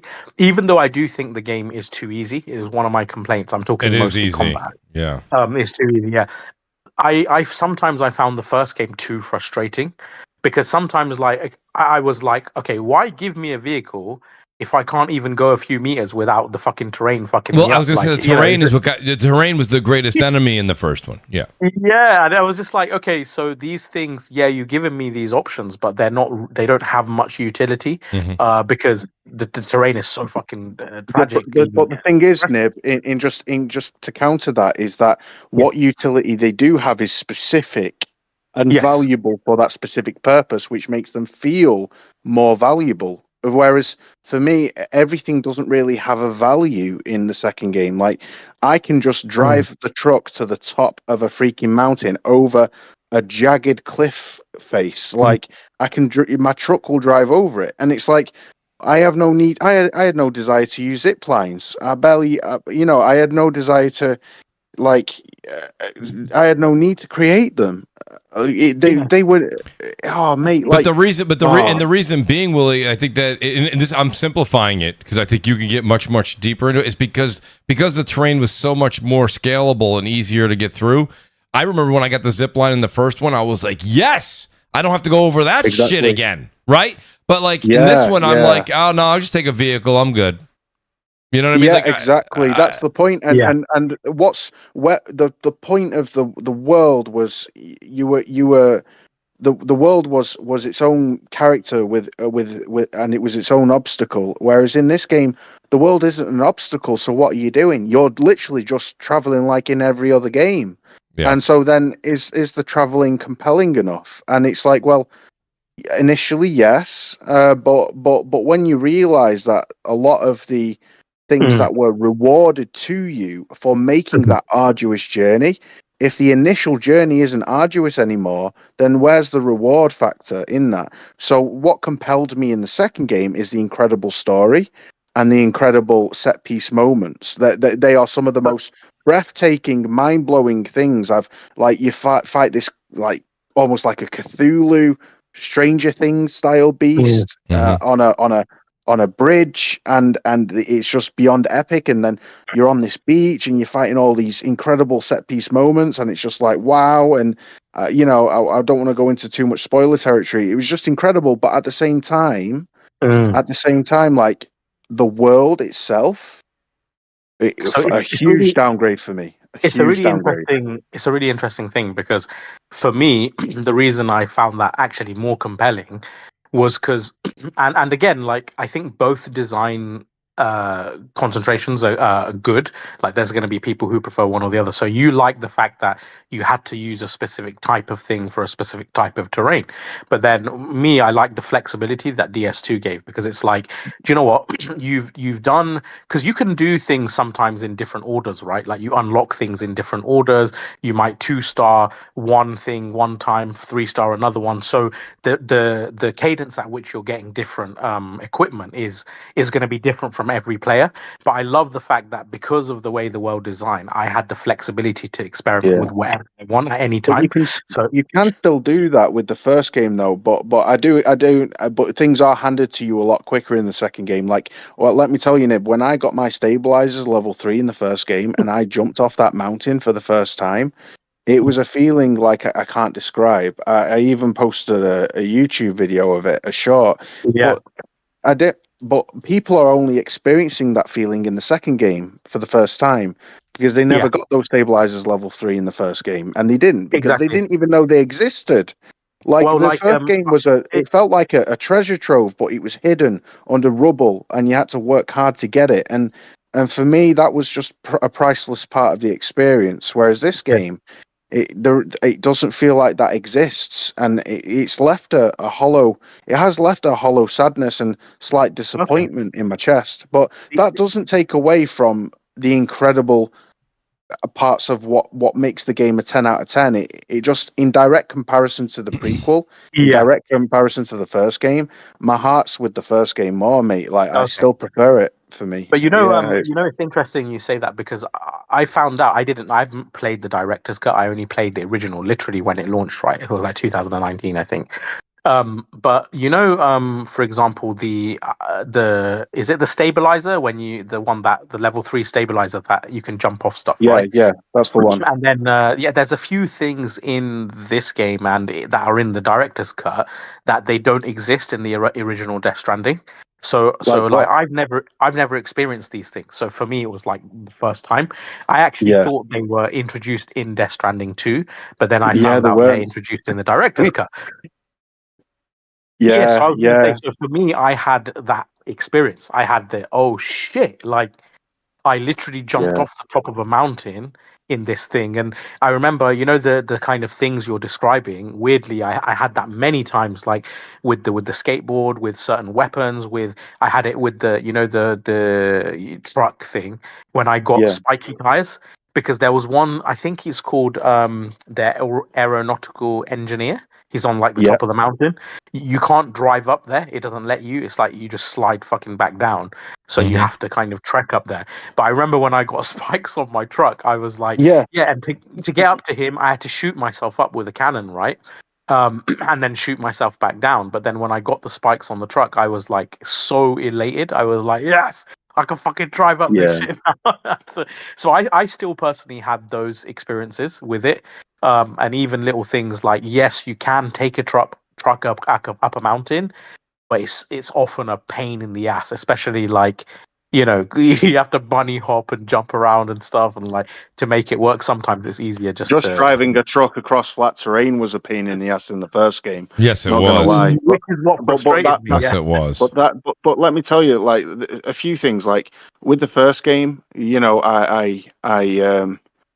there was the ravine full of gas, toxic gas, and I had items at the bottom that I had to get, and I thought, well, I can either, go back and fabricate a gas mask and make my way into that, or I can, just take some damage and get in. But I thought, I wonder if I can do this, and I planted a ladder across the top of the ravine, walked into the middle of it, pulled out a sticky gun, and I shot from the middle of the ravine, from the ladder, at the items, and my sticky gun pulled it towards me, and I grabbed it midair whilst it was on the ladder and stacked it on my backpack. And I was so like, wow, that's incredible. I thought a different way of doing it. And there were elements to the first game where it was the journey was a journey, whereas in this game I don't feel like the journey was a journey. I feel like the avalanche that happens, turns out it was scripted. I thought it was a non-scripted event. There was this avalanche, and I got out my truck, and I was like, I paused the game for a moment. I thought, breathe. There's an avalanche racing towards me. What can I do? What can I do? And I thought, I'll get out my carrier. Got out my carrier, jumped on my carrier, and I literally raced an avalanche, and I was absolutely in awe at that moment. It was incredible, only to realize that an avalanche didn't come again after that. And it was like, there were elements to the game that I just felt were not as dynamic as I thought initially they would be. And also the desert. If here's a prime example, Nib, right? The desert. What is the purpose of the desert in the game? What is the purpose of it?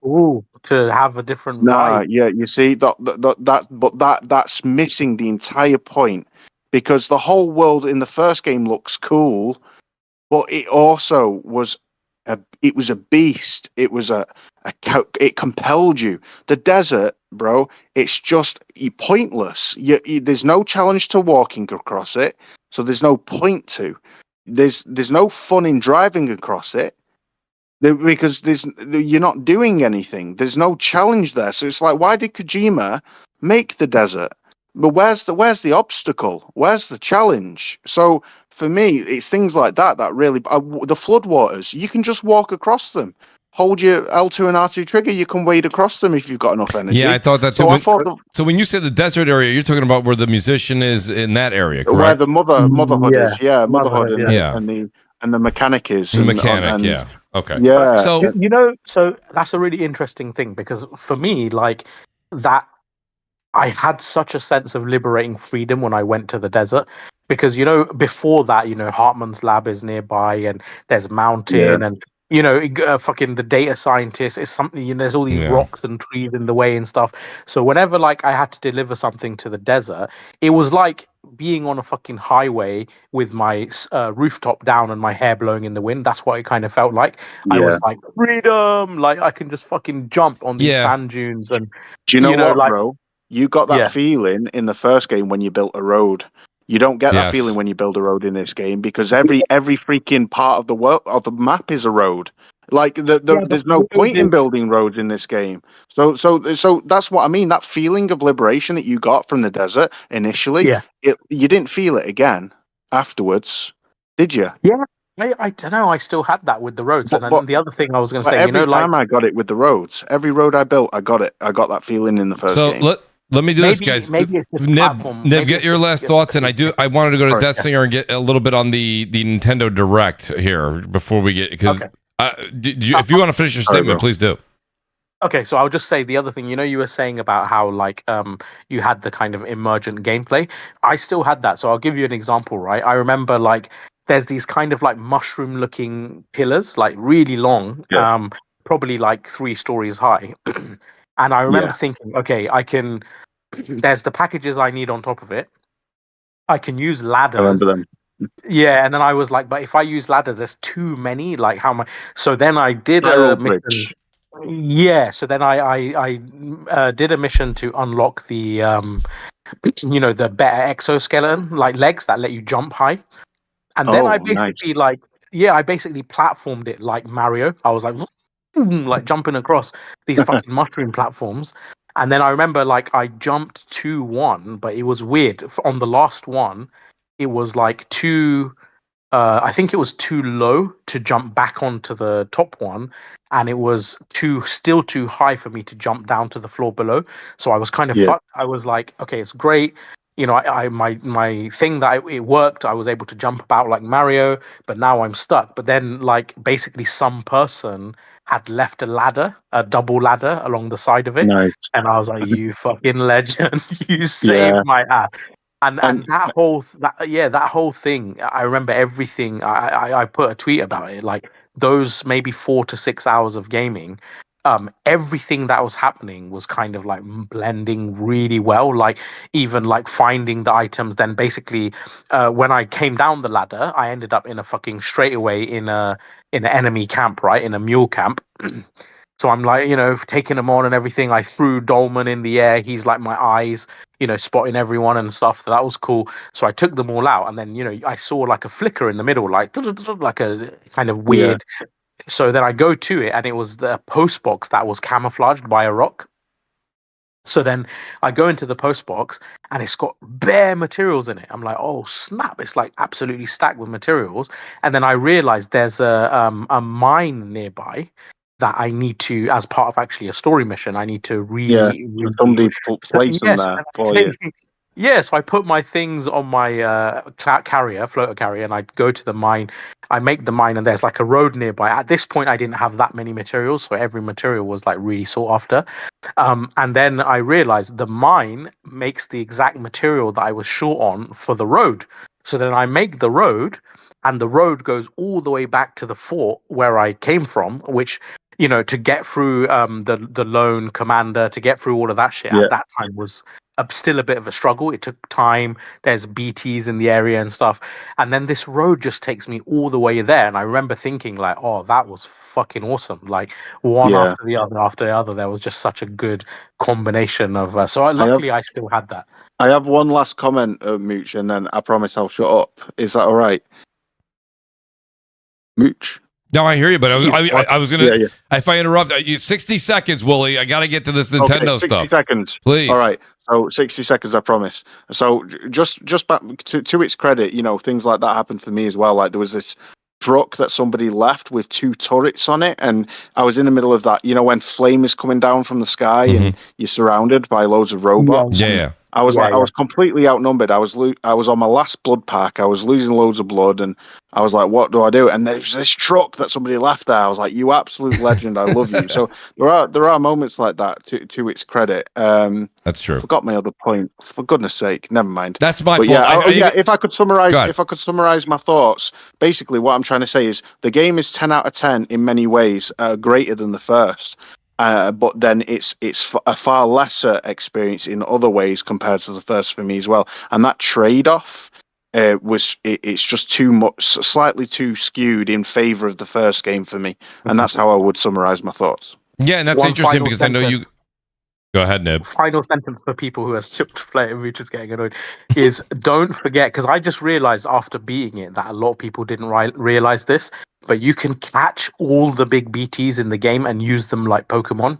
So whenever you're fighting a mech, if you've caught any of the big fucking BTs, make sure you use them in battle, because it's such an amazing experience. It's like kaiju on kaiju battles.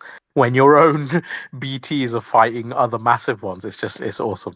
That's actually a good point. Shout out to Nib and Wooly. And I did want to kind of discuss it a bit because I know that Wooly has been like extremely excited for Death Stranding 2. So he was talking to me a little bit behind the scenes. I know how he kind of felt tonight. So I wanted to kind of put that out there because a lot of people are saying that Death Stranding 2 is a nominee possibly for a Game of the Year discussion, which I still think it is. But that is an interesting take, especially from a super fan I'm like not Wooly. Biased, Mooch. No, you're not. That's what I'm saying. You know, I always say it as it is. People seem to think I'm some kind of Sony shill, but I've been quite consistently critical. I'd say people would say I'm overly critical on Sony's first party output this entire generation. I was critical with God of War Ragnarok. I've been hypercritical of Spider-Man 2. I was very disappointed, and you know, like. I don't sugarcoat it, and I'll list my disappointments with my most anticipated game I think I've ever been anticipating since Metal Gear Solid 4. You know, I was that excited for Death Stranding 2, and it has left me disappointed in certain areas that the first game made me feel fulfilled in, and it is what it is. But I'm always down. I'm always straight down the line with stuff like that, mate. I don't sugarcoat things. No, and that's why I wanted to hear what you had to say. I was very interested in Nib contributing as well. I appreciate both you guys. I did want to ask Death Singer, because we were talking before the show. Death Singer, again, just everything happened today. Today was just a busy day. I did not get a chance to see the Nintendo Direct, but the great Death Singer did for us. He did his homework. Death Singer, I do want to ask you just a couple of the highlights, and I guess I want you to discuss your thoughts on what you saw. But Death Singer, a lot of people are still on the fence in the community. I mean, the numbers are showing a lot of people are buying it. I have a Switch too, but I got to be honest with you, I am loving Donkey Kong. I think it's a great game. It's not a game that I'm going to put the other games I'm playing down to play, but it is fun. Like, literally got up Saturday morning. I'm like, oh, I'm just having coffee. You're reading on your iPad. You're like, oh, what's going on? Well, I put the iPad down, picked up the Nintendo controller, the Pro controller, and literally played an entire 2-3 hours. Like, you get sucked into it. You know what I mean? It is a fun game, but I don't know if it's necessarily in air quotes, system seller. So my question for Death Singer is, what did you see on the Direct that you liked? Was there something missing, and was there enough there for you to want, not you just Death Singer, but for the audience to want to go and get a Switch too? Well, as we predicted, a lot of the big games are now finally coming to the Switch that didn't previously come to the Switch. Yeah, third party especially, right? Yeah, because it was a third party showcase. Like, the biggest example is Madden. Madden is finally back on Nintendo consoles. Obviously, it hiatus for a while, but now they're releasing 26 on the Switch. So the increased power and performance that the Switch 2 provides now bringing these over. For example, Chronos, the New Dawn, is releasing. They also brought over Persona 3 Reload, which is good to see. Persona games coming onto the platform. And then also they showed off Star Wars Outlaws. Regardless of what you think of the game, like, finally coming to the Switch. The Yakuza games coming to the Switch. But for the most part, because there was only a third-party Direct, you're only looking at like what third parties you could get. Like Apex Legends was announced. But the big Dragon Ball standouts were Sparking Zero as well. Sparking Zero, and Final Fantasy Tactics. But the big standouts definitely were, for me, Monster Hunter Stories, which is a Nintendo staple. Obviously, the series began on the 3DS. So, see a Monster Hunter Stories 3, great. That's a great announcement. That'll sell a lot of people on the Switch. Because that is very much a Nintendo game. Well, where does that Monster Hunter fall for? Listen, I played Monster Hunter World back in 20 whatever it was 16. It's a spin-off of the main Monster Hunter series. Okay, but so it's a new game, a continuation. Yeah, it's a continuation. That's why it's Monster Hunter Stories 3. Okay. I don't know where Monster Hunter Stories. I never really got into that. So I mean, that's okay. That's great. So is it exclusive to Switch, or it's coming out on a lot of different platforms? I didn't even look at that. Monster Hunter Stories 3 is... Because I'm just interested if Nintendo does like to sneak in there a exclusive, as you guys know. Wait. Yeah, it only... Yeah. Oh, it's coming to Xbox, PS5, and PC. Okay. In all right. 2026. Not that changes anything, but okay, that's great. That's good. But because it started on Nintendo on the 3DS, obviously a lot of Nintendo fans really, really appreciate the series. Then you have the Yakuza, but it's Square Enix saved it at the end, because I was like, surely there's got to be some good HD 2D games, which, sell really great on the Switch. Yes. And everyone knows my incredible slander I have for that dog shit of a company called Square Enix, because they thought it was a great idea to concentrate on these AAA games and ignore their HD 2D games, even though they're the better games. Hands down. You play them, you play the story, and then you play something like 16, and it's like, yeah, great visuals, but it can't hold a candle to these types of stories. But they announced a brand new game, which was The Adventures of Elliot, which is an action RPG, HD 2D, which is interesting. Because normally they're turn-based combat, but obviously this is action, so there's no turn-based, and it looks absolutely spectacular. And then you have Octopath Traveler 0, which we knew was coming out, which will be coming everywhere, but like it being the prequel to both Octopath Traveler 1 and 2. I mean, those were the highlights of the show. it's not really going to sell you because half these games you probably already played on PS5 or Xbox or PC or whatever. Yeah. But the only game that will probably really push numbers from is Monster Hunter Stories 3, I would say, because most of it is just shit you've already played, the regular sports games, you know, that kind of thing. But Chronos is coming to Switch too. It is.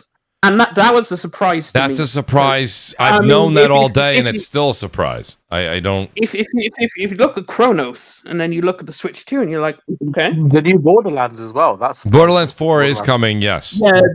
Yeah, the Borderlands 4 as well. I don't think Borderlands 4, though, is coming day and date, right? Like, it is. Is it launching September 12th with the other consoles and PC? I believe so. Oh, okay. Maybe I misread that. I thought, and that's not off of today's direct. I just thought I saw that it was coming, but it was a slight delay on the Switch too. But I totally could be wrong. I guess not.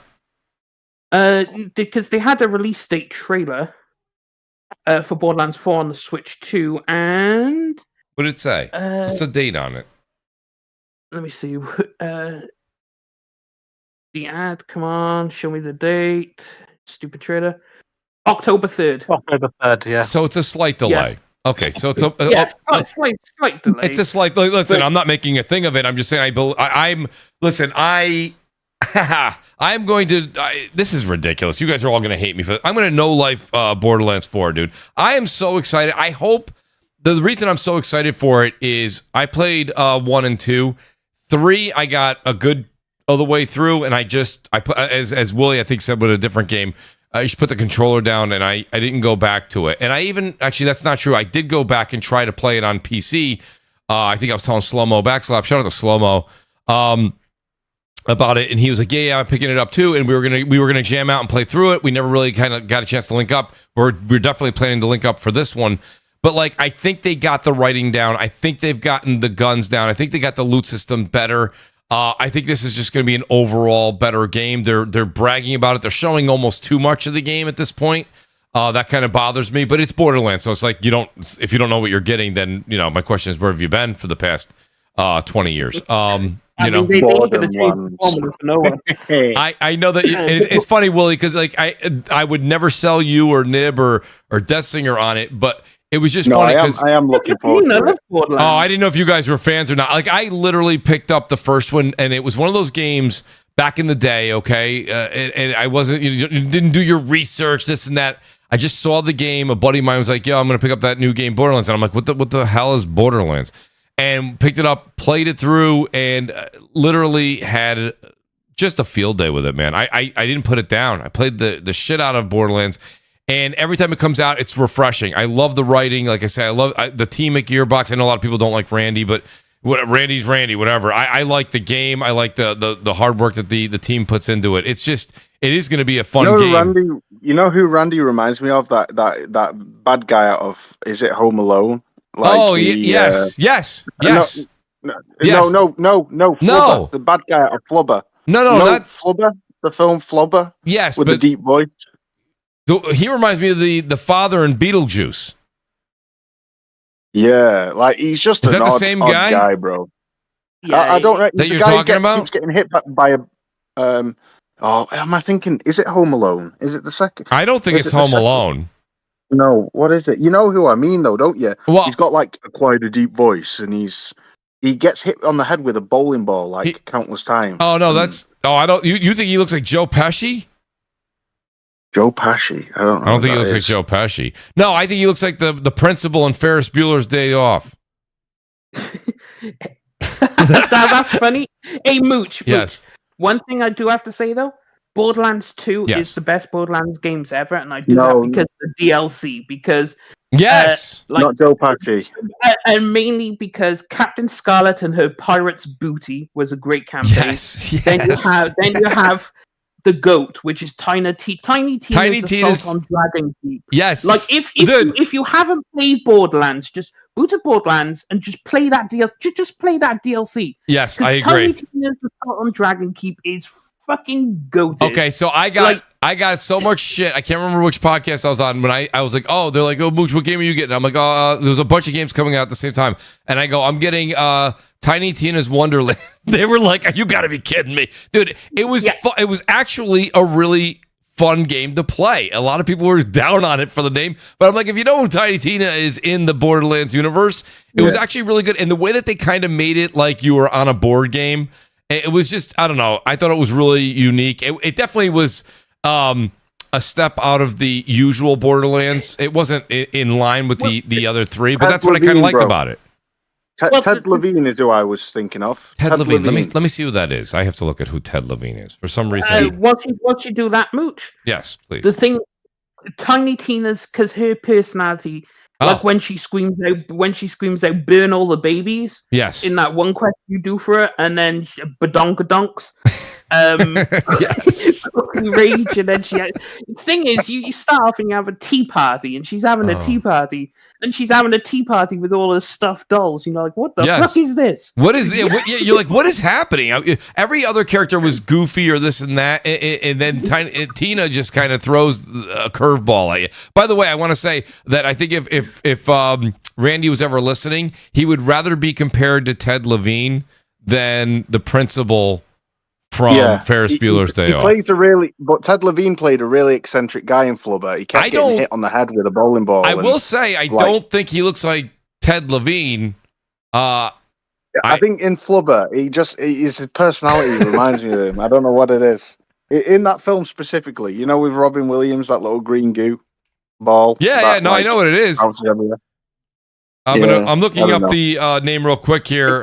Nib, or while I'm looking this up, Ed. I think he looks like Ed Rooney. Look that name up. Ed Rooney. Let's have a look. Ed Rooney.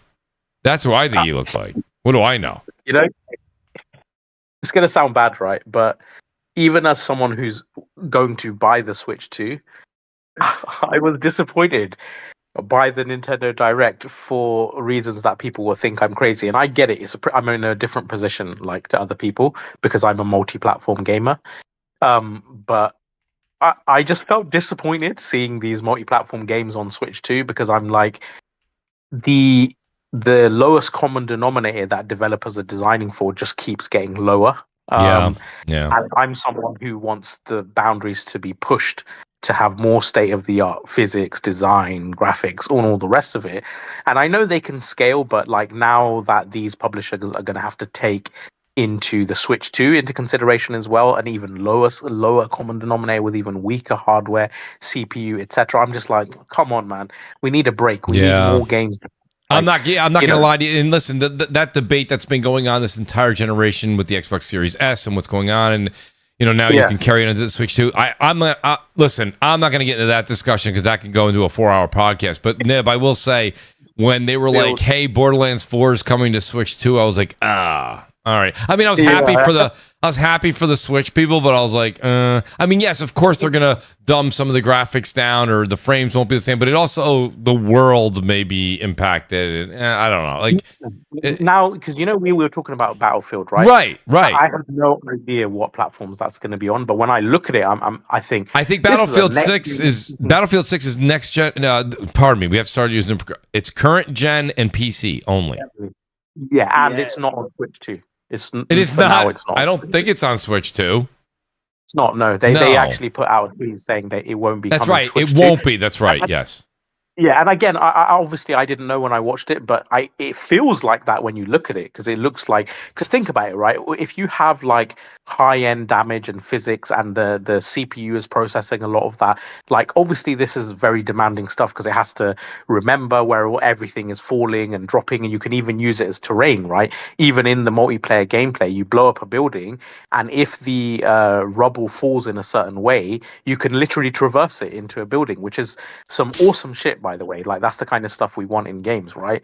And I know Donkey Kong has that's the whole thing. It's like doing physics stuff instead of pushing the graphics more and everything. It's doing the physics stuff. But obviously, Battlefield is a whole different level of fidelity. So yeah, I don't know. Like for me, again, even with the handheld PC handhelds, I'm like, this generation is a weird one because I know people want bigger jumps, but you're not going to get bigger jumps if every piece of hardware that comes out is regressing in terms of, exactly. like if the Steam Deck has to be supported, it's weak as shit. If the Switch 2 has to be supported, it's obviously these are much weaker than the PS5 and Series X, and we were already at a disadvantage with the Series S. So it's not how I typically like things to go. But I did want to ask one question for a Crossfire moment. Dessinger, you said something really interesting earlier, right? And the funny thing is, I could almost anticipate this would be your preference. But you said like HD 2D games have much better stories than like they honestly right? do. Yeah, they do. So, what makes you say that? Out of curiosity. I think it's because you can't rely on visuals, right? So you can't rely on all the glitz and glamour. You have to tell a good, concise story that makes sense whilst also having that particular art style. And I just think they spend more time on the story, because when I play something like if I play Octopath Traveler and then I play, let's say, The Legend of Heroes: Trails of Cold Steel, which is a AAA game, right? So I play that and I play that. I would say Octopath has the much better story. It doesn't. What makes you think they spend more time on the story than, especially if development time and writing teams are bigger on the 3D blockbuster games than they are on the HD 2D ones? So what makes you think, out of curiosity, that they spend more time on the story? I don't know. It just feels like it. It's when I like Triangle Strategy story is absolutely fantastic. It's a good political drama. It's got a whole bunch of other nuances to it. But when I play like one of the bigger games, I don't get the same in-depth story that I do. I mean, it's got a good story, but it's not as in-depth. I don't know. Because me, like I don't think, for example, Expedition 33, right? I think that's one of the best RPG stories that has been in a game in many years. And again, like I don't personally think like Final Fantasy 6 or whatever. Final Fantasy 7 has a marked down worse story than say Final Fantasy 6, even though one transitioned into 3D. But I will say it's a really funny thing because like I'm not trying to psychoanalyze, and this may not be the case specifically broader, but I've noticed a lot of people who like don't like cinematic games often have a similar opinion, where they basically gravitate towards 2D stories. And I think it might be like a personality thing, because basically you essentially cannot engage or relate in the same way to real human dialogue and action and acting.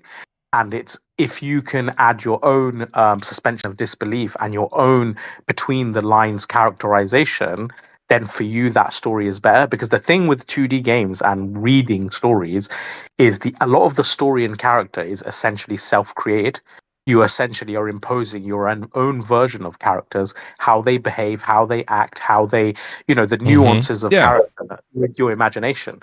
And I think it might be a social detachment thing because it's just people who like fantasy, and it's the essence of role playing, which is you play a character. Like, I don't want you to talk to me about a story when I can be the character and I can make the decisions in the world to shape it.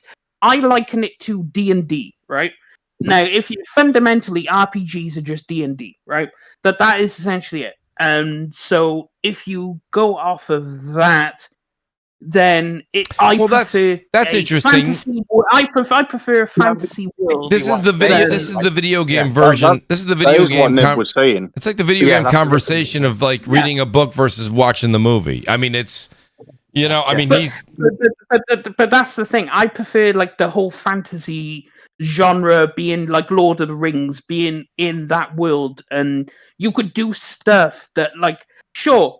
You can have a real world grounded game, which is grounded in reality, but that really doesn't interest me more than running off to go kill a dragon or something, which you can't do in real. So, but I understand what you're saying, but for me, like there is no difference. If I have to make up my own sort of nuanced characterization because the visuals don't allow it, or whether I have someone else's depiction of a character, both are just as credible to me. In fact, sometimes I prefer to have an author or creator's version of a character because I know it's like it's exactly as they intended, right? Because the thing is, when we have to put our own characterization on, say, 2D characters that are written in dialogue, we can actually create a version of them that's not necessarily accurate to what the original author intended. We can add our own. But then again, Just bouncing on that point real quick. Sorry, guys. PS2 games when they're usually remade, but people tend to find fault in the way the cutscenes are delivered because there's far more accuracy or far more. Basically, you're not filling in the blanks anymore with the limited facial capture. You're not using your imagination and projecting a part of your fantasy onto those characters. You're just observing those characters for how they're imagined by the creator. And so I do kind of I never thought I hate it when this happens. I do partially understand where Death Singer's coming from, and I do kind of see what he means by that. But never let those words come out of my mouth ever again. I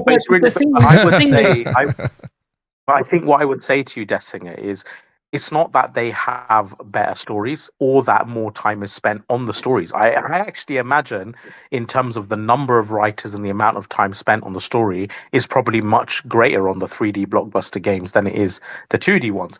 But I think what it is you prefer imposing your own nuances into the story and characters versus having them laid out for you.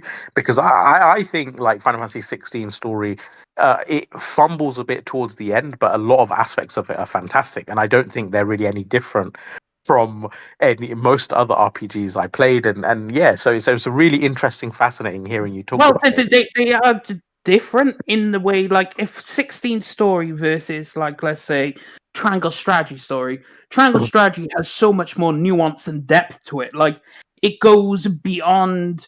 Like, you actually have to pay attention to the story, because if you don't, you'll get lost. Like, it's really deep in it. But then it's like, fundamentally, it's your imagination, how you want to imagine and affect the world. And that is fundamentally what an RPG is, and always has been, and was originally created.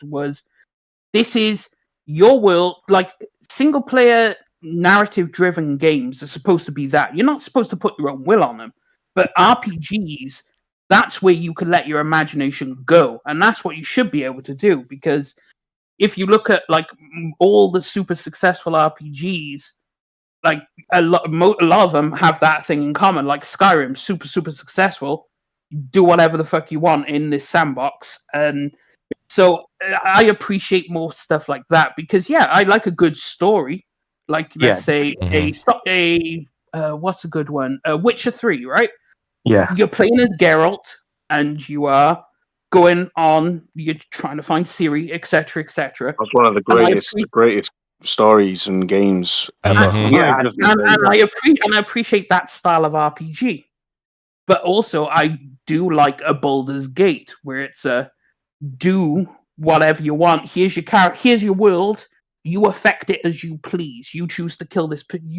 I like player choice and player agency, and unfortunately, a lot of games don't give me player agency.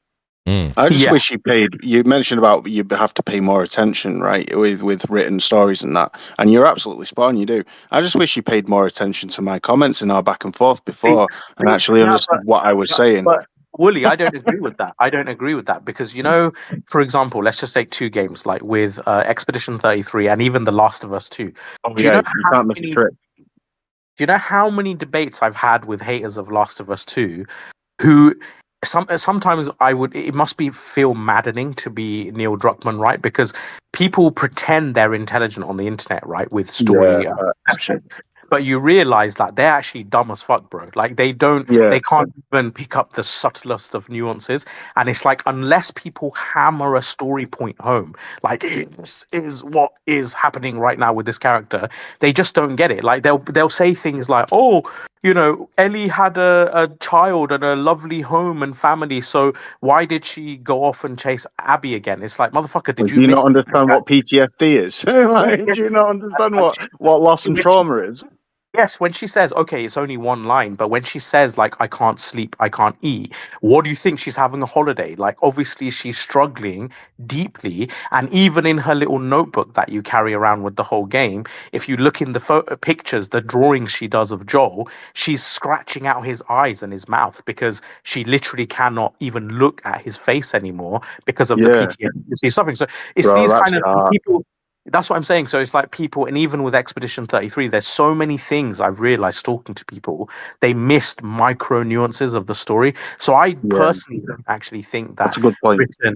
Yeah, I actually think sometimes written makes it easier because it stays on screen for longer. Like you And literally.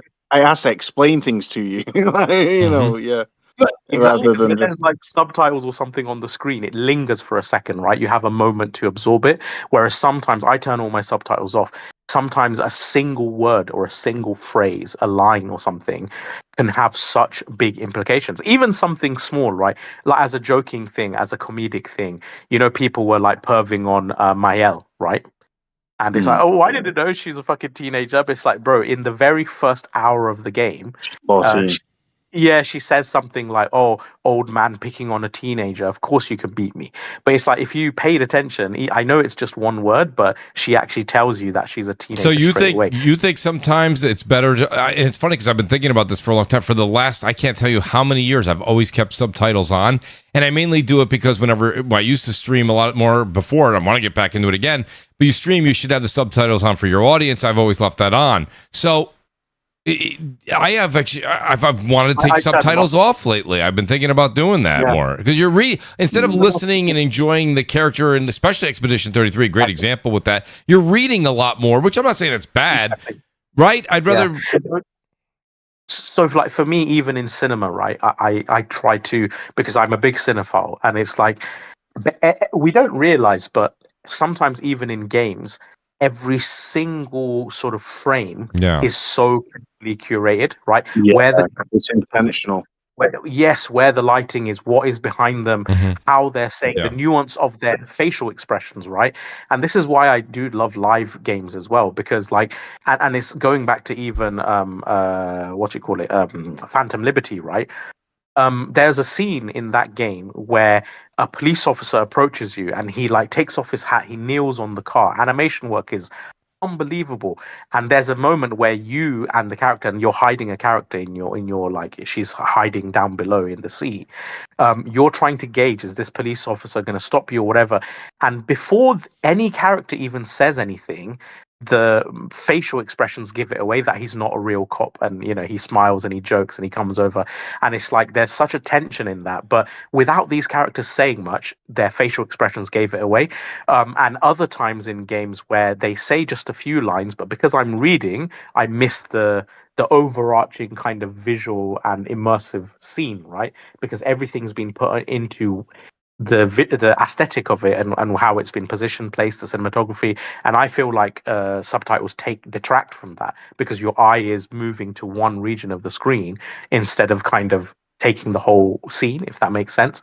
So that's why I turn them off, even if I miss certain details. So that's why Naughty Dog are praised so much, is because the people call them overrated, but they're really not, because every single cutscene is curated down to the finest detail. You don't have ridiculously long expositions in real-time walking moments like in God of War Ragnarok, where they cut corners. So here, Woolley, well, just so you guys know, we are at the 3.5 hour mark, guys. I do have to get going. So one more point, yes, make a point, but I got to wrap up the show. I'm sorry, guys. I got to work at like 6 in the morning. I'm sorry. I don't know how you guys are doing it. It's literally like 3 a.m. over there. I think you guys are making eggs.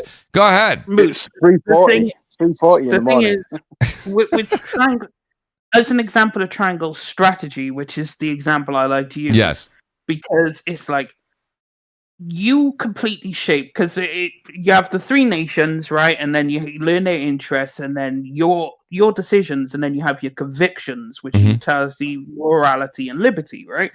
And then you could pick one of these, like, and it alters the world view and the story's progression. So the way, if you're like more moral, or if you prefer a bit of liberty, and everything boils down to just this super complex story where it's essentially a political drama where your choices, guided by your convictions, depending on what convictions you choose, and your choices, you determine the fate of the world and all the characters within it, and everything goes along with how you view the world. So if I view the world like, oh, this nation over here is a piece of shit, I don't like you, so I'll ally with this nation. Right.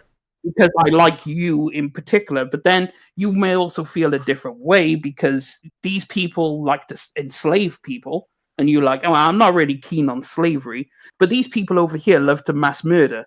So then you're like, well, which one do I choose? Do I not choose either of them? Do they have another side to the coin? So that's what I mean. Like, it's so complex that I don't think you get that from like a game like a Final Fantasy 16 or something. That like depth of story. You don't think Expedition 33 has that depth of story? I do. Expedition 33 has a fantastic story and is very, very well written. But I'm on about in Square Enix's wheelhouse. I mean, I know not everyone likes this game, but I think Final Fantasy 15 has that. Like, it's actually a lot of... I mean, to be fair, the forced death, really. I mean, which you could see coming from like a million miles away. Well, let me do this. You're going to get Nib started, and it sounds like another segment that's going to go. I gotta wrap up. I apologize. I love going longer, but we are like literally. I have people saying, "Hey, Mooch, you're almost at 4 hours." I do got to get going, guys. I apologize. I do want to say thanks to the panel. Thanks to you guys. Shout out to Mark, by the way, the super chat. I was going to read this when we were talking Battlefield 6. He kind of came in late. He says, "I cannot overstate that the Battlefield 6 pre-alpha I played was the PS5 base version, and it was phenomenal, both visually and in performance." So this is the thing between Death Singer and what he saw and what B Money said that he had played through, and now what he knows even behind the scenes, and what Mark's saying right there, it does sound like Battlefield 6 is going to be, let's put it this way, at least polished. I think it's going to be polished when it comes out, at least decently. Who knows? I don't want to speak too well because, like, you know, Death Singer said, so many EA, they're going to go all out, man. This is not going to be them. Yeah, I think they're going all out. You could see that every single person that came on stage put their heart and soul into not only the game, but the speech they gave, which really, really went a long way for me personally. Let me go in reverse order here, and I'll say, Wooly, thanks for being here tonight, buddy. I really appreciate it. Wooly writes me in the middle of the day. He goes, hey, Mooch, you've got an extra seat. I'll be there. I go, Wooly, you join us, buddy. We're going to be talking about everything you pretty much love tonight. So, Wooly, thanks for being here, buddy. Let people know where they can find you. Mooch, let's get out of here. You don't need to know where to find me. It's all good. Let's get the hell out of here. He goes, Willie, I love you, buddy. You're great. I reckon I could go on for another 2 hours, but there's so much. Me too. I really just want to rip Death Singer and you on over that previous back and forth in the chat. I want to do. We don't understand a single thing that I said. Not a single thing. I missed everything. Even when the guys from England, they're like, we'll wrap it up. They're like, we'll wrap it up right after I tell Death Singer how I really feel about his entire. Listen, love it, Willie. Great to have you, Nib. Let people know where they can find you, buddy. And as always, great to have you back on CrossFire. People were sending all kinds of letters last week. Fair enough. I appreciate that to the followers and everyone. Yeah, just same as always. Just X NIB95_. That's it. This is the only place you find me.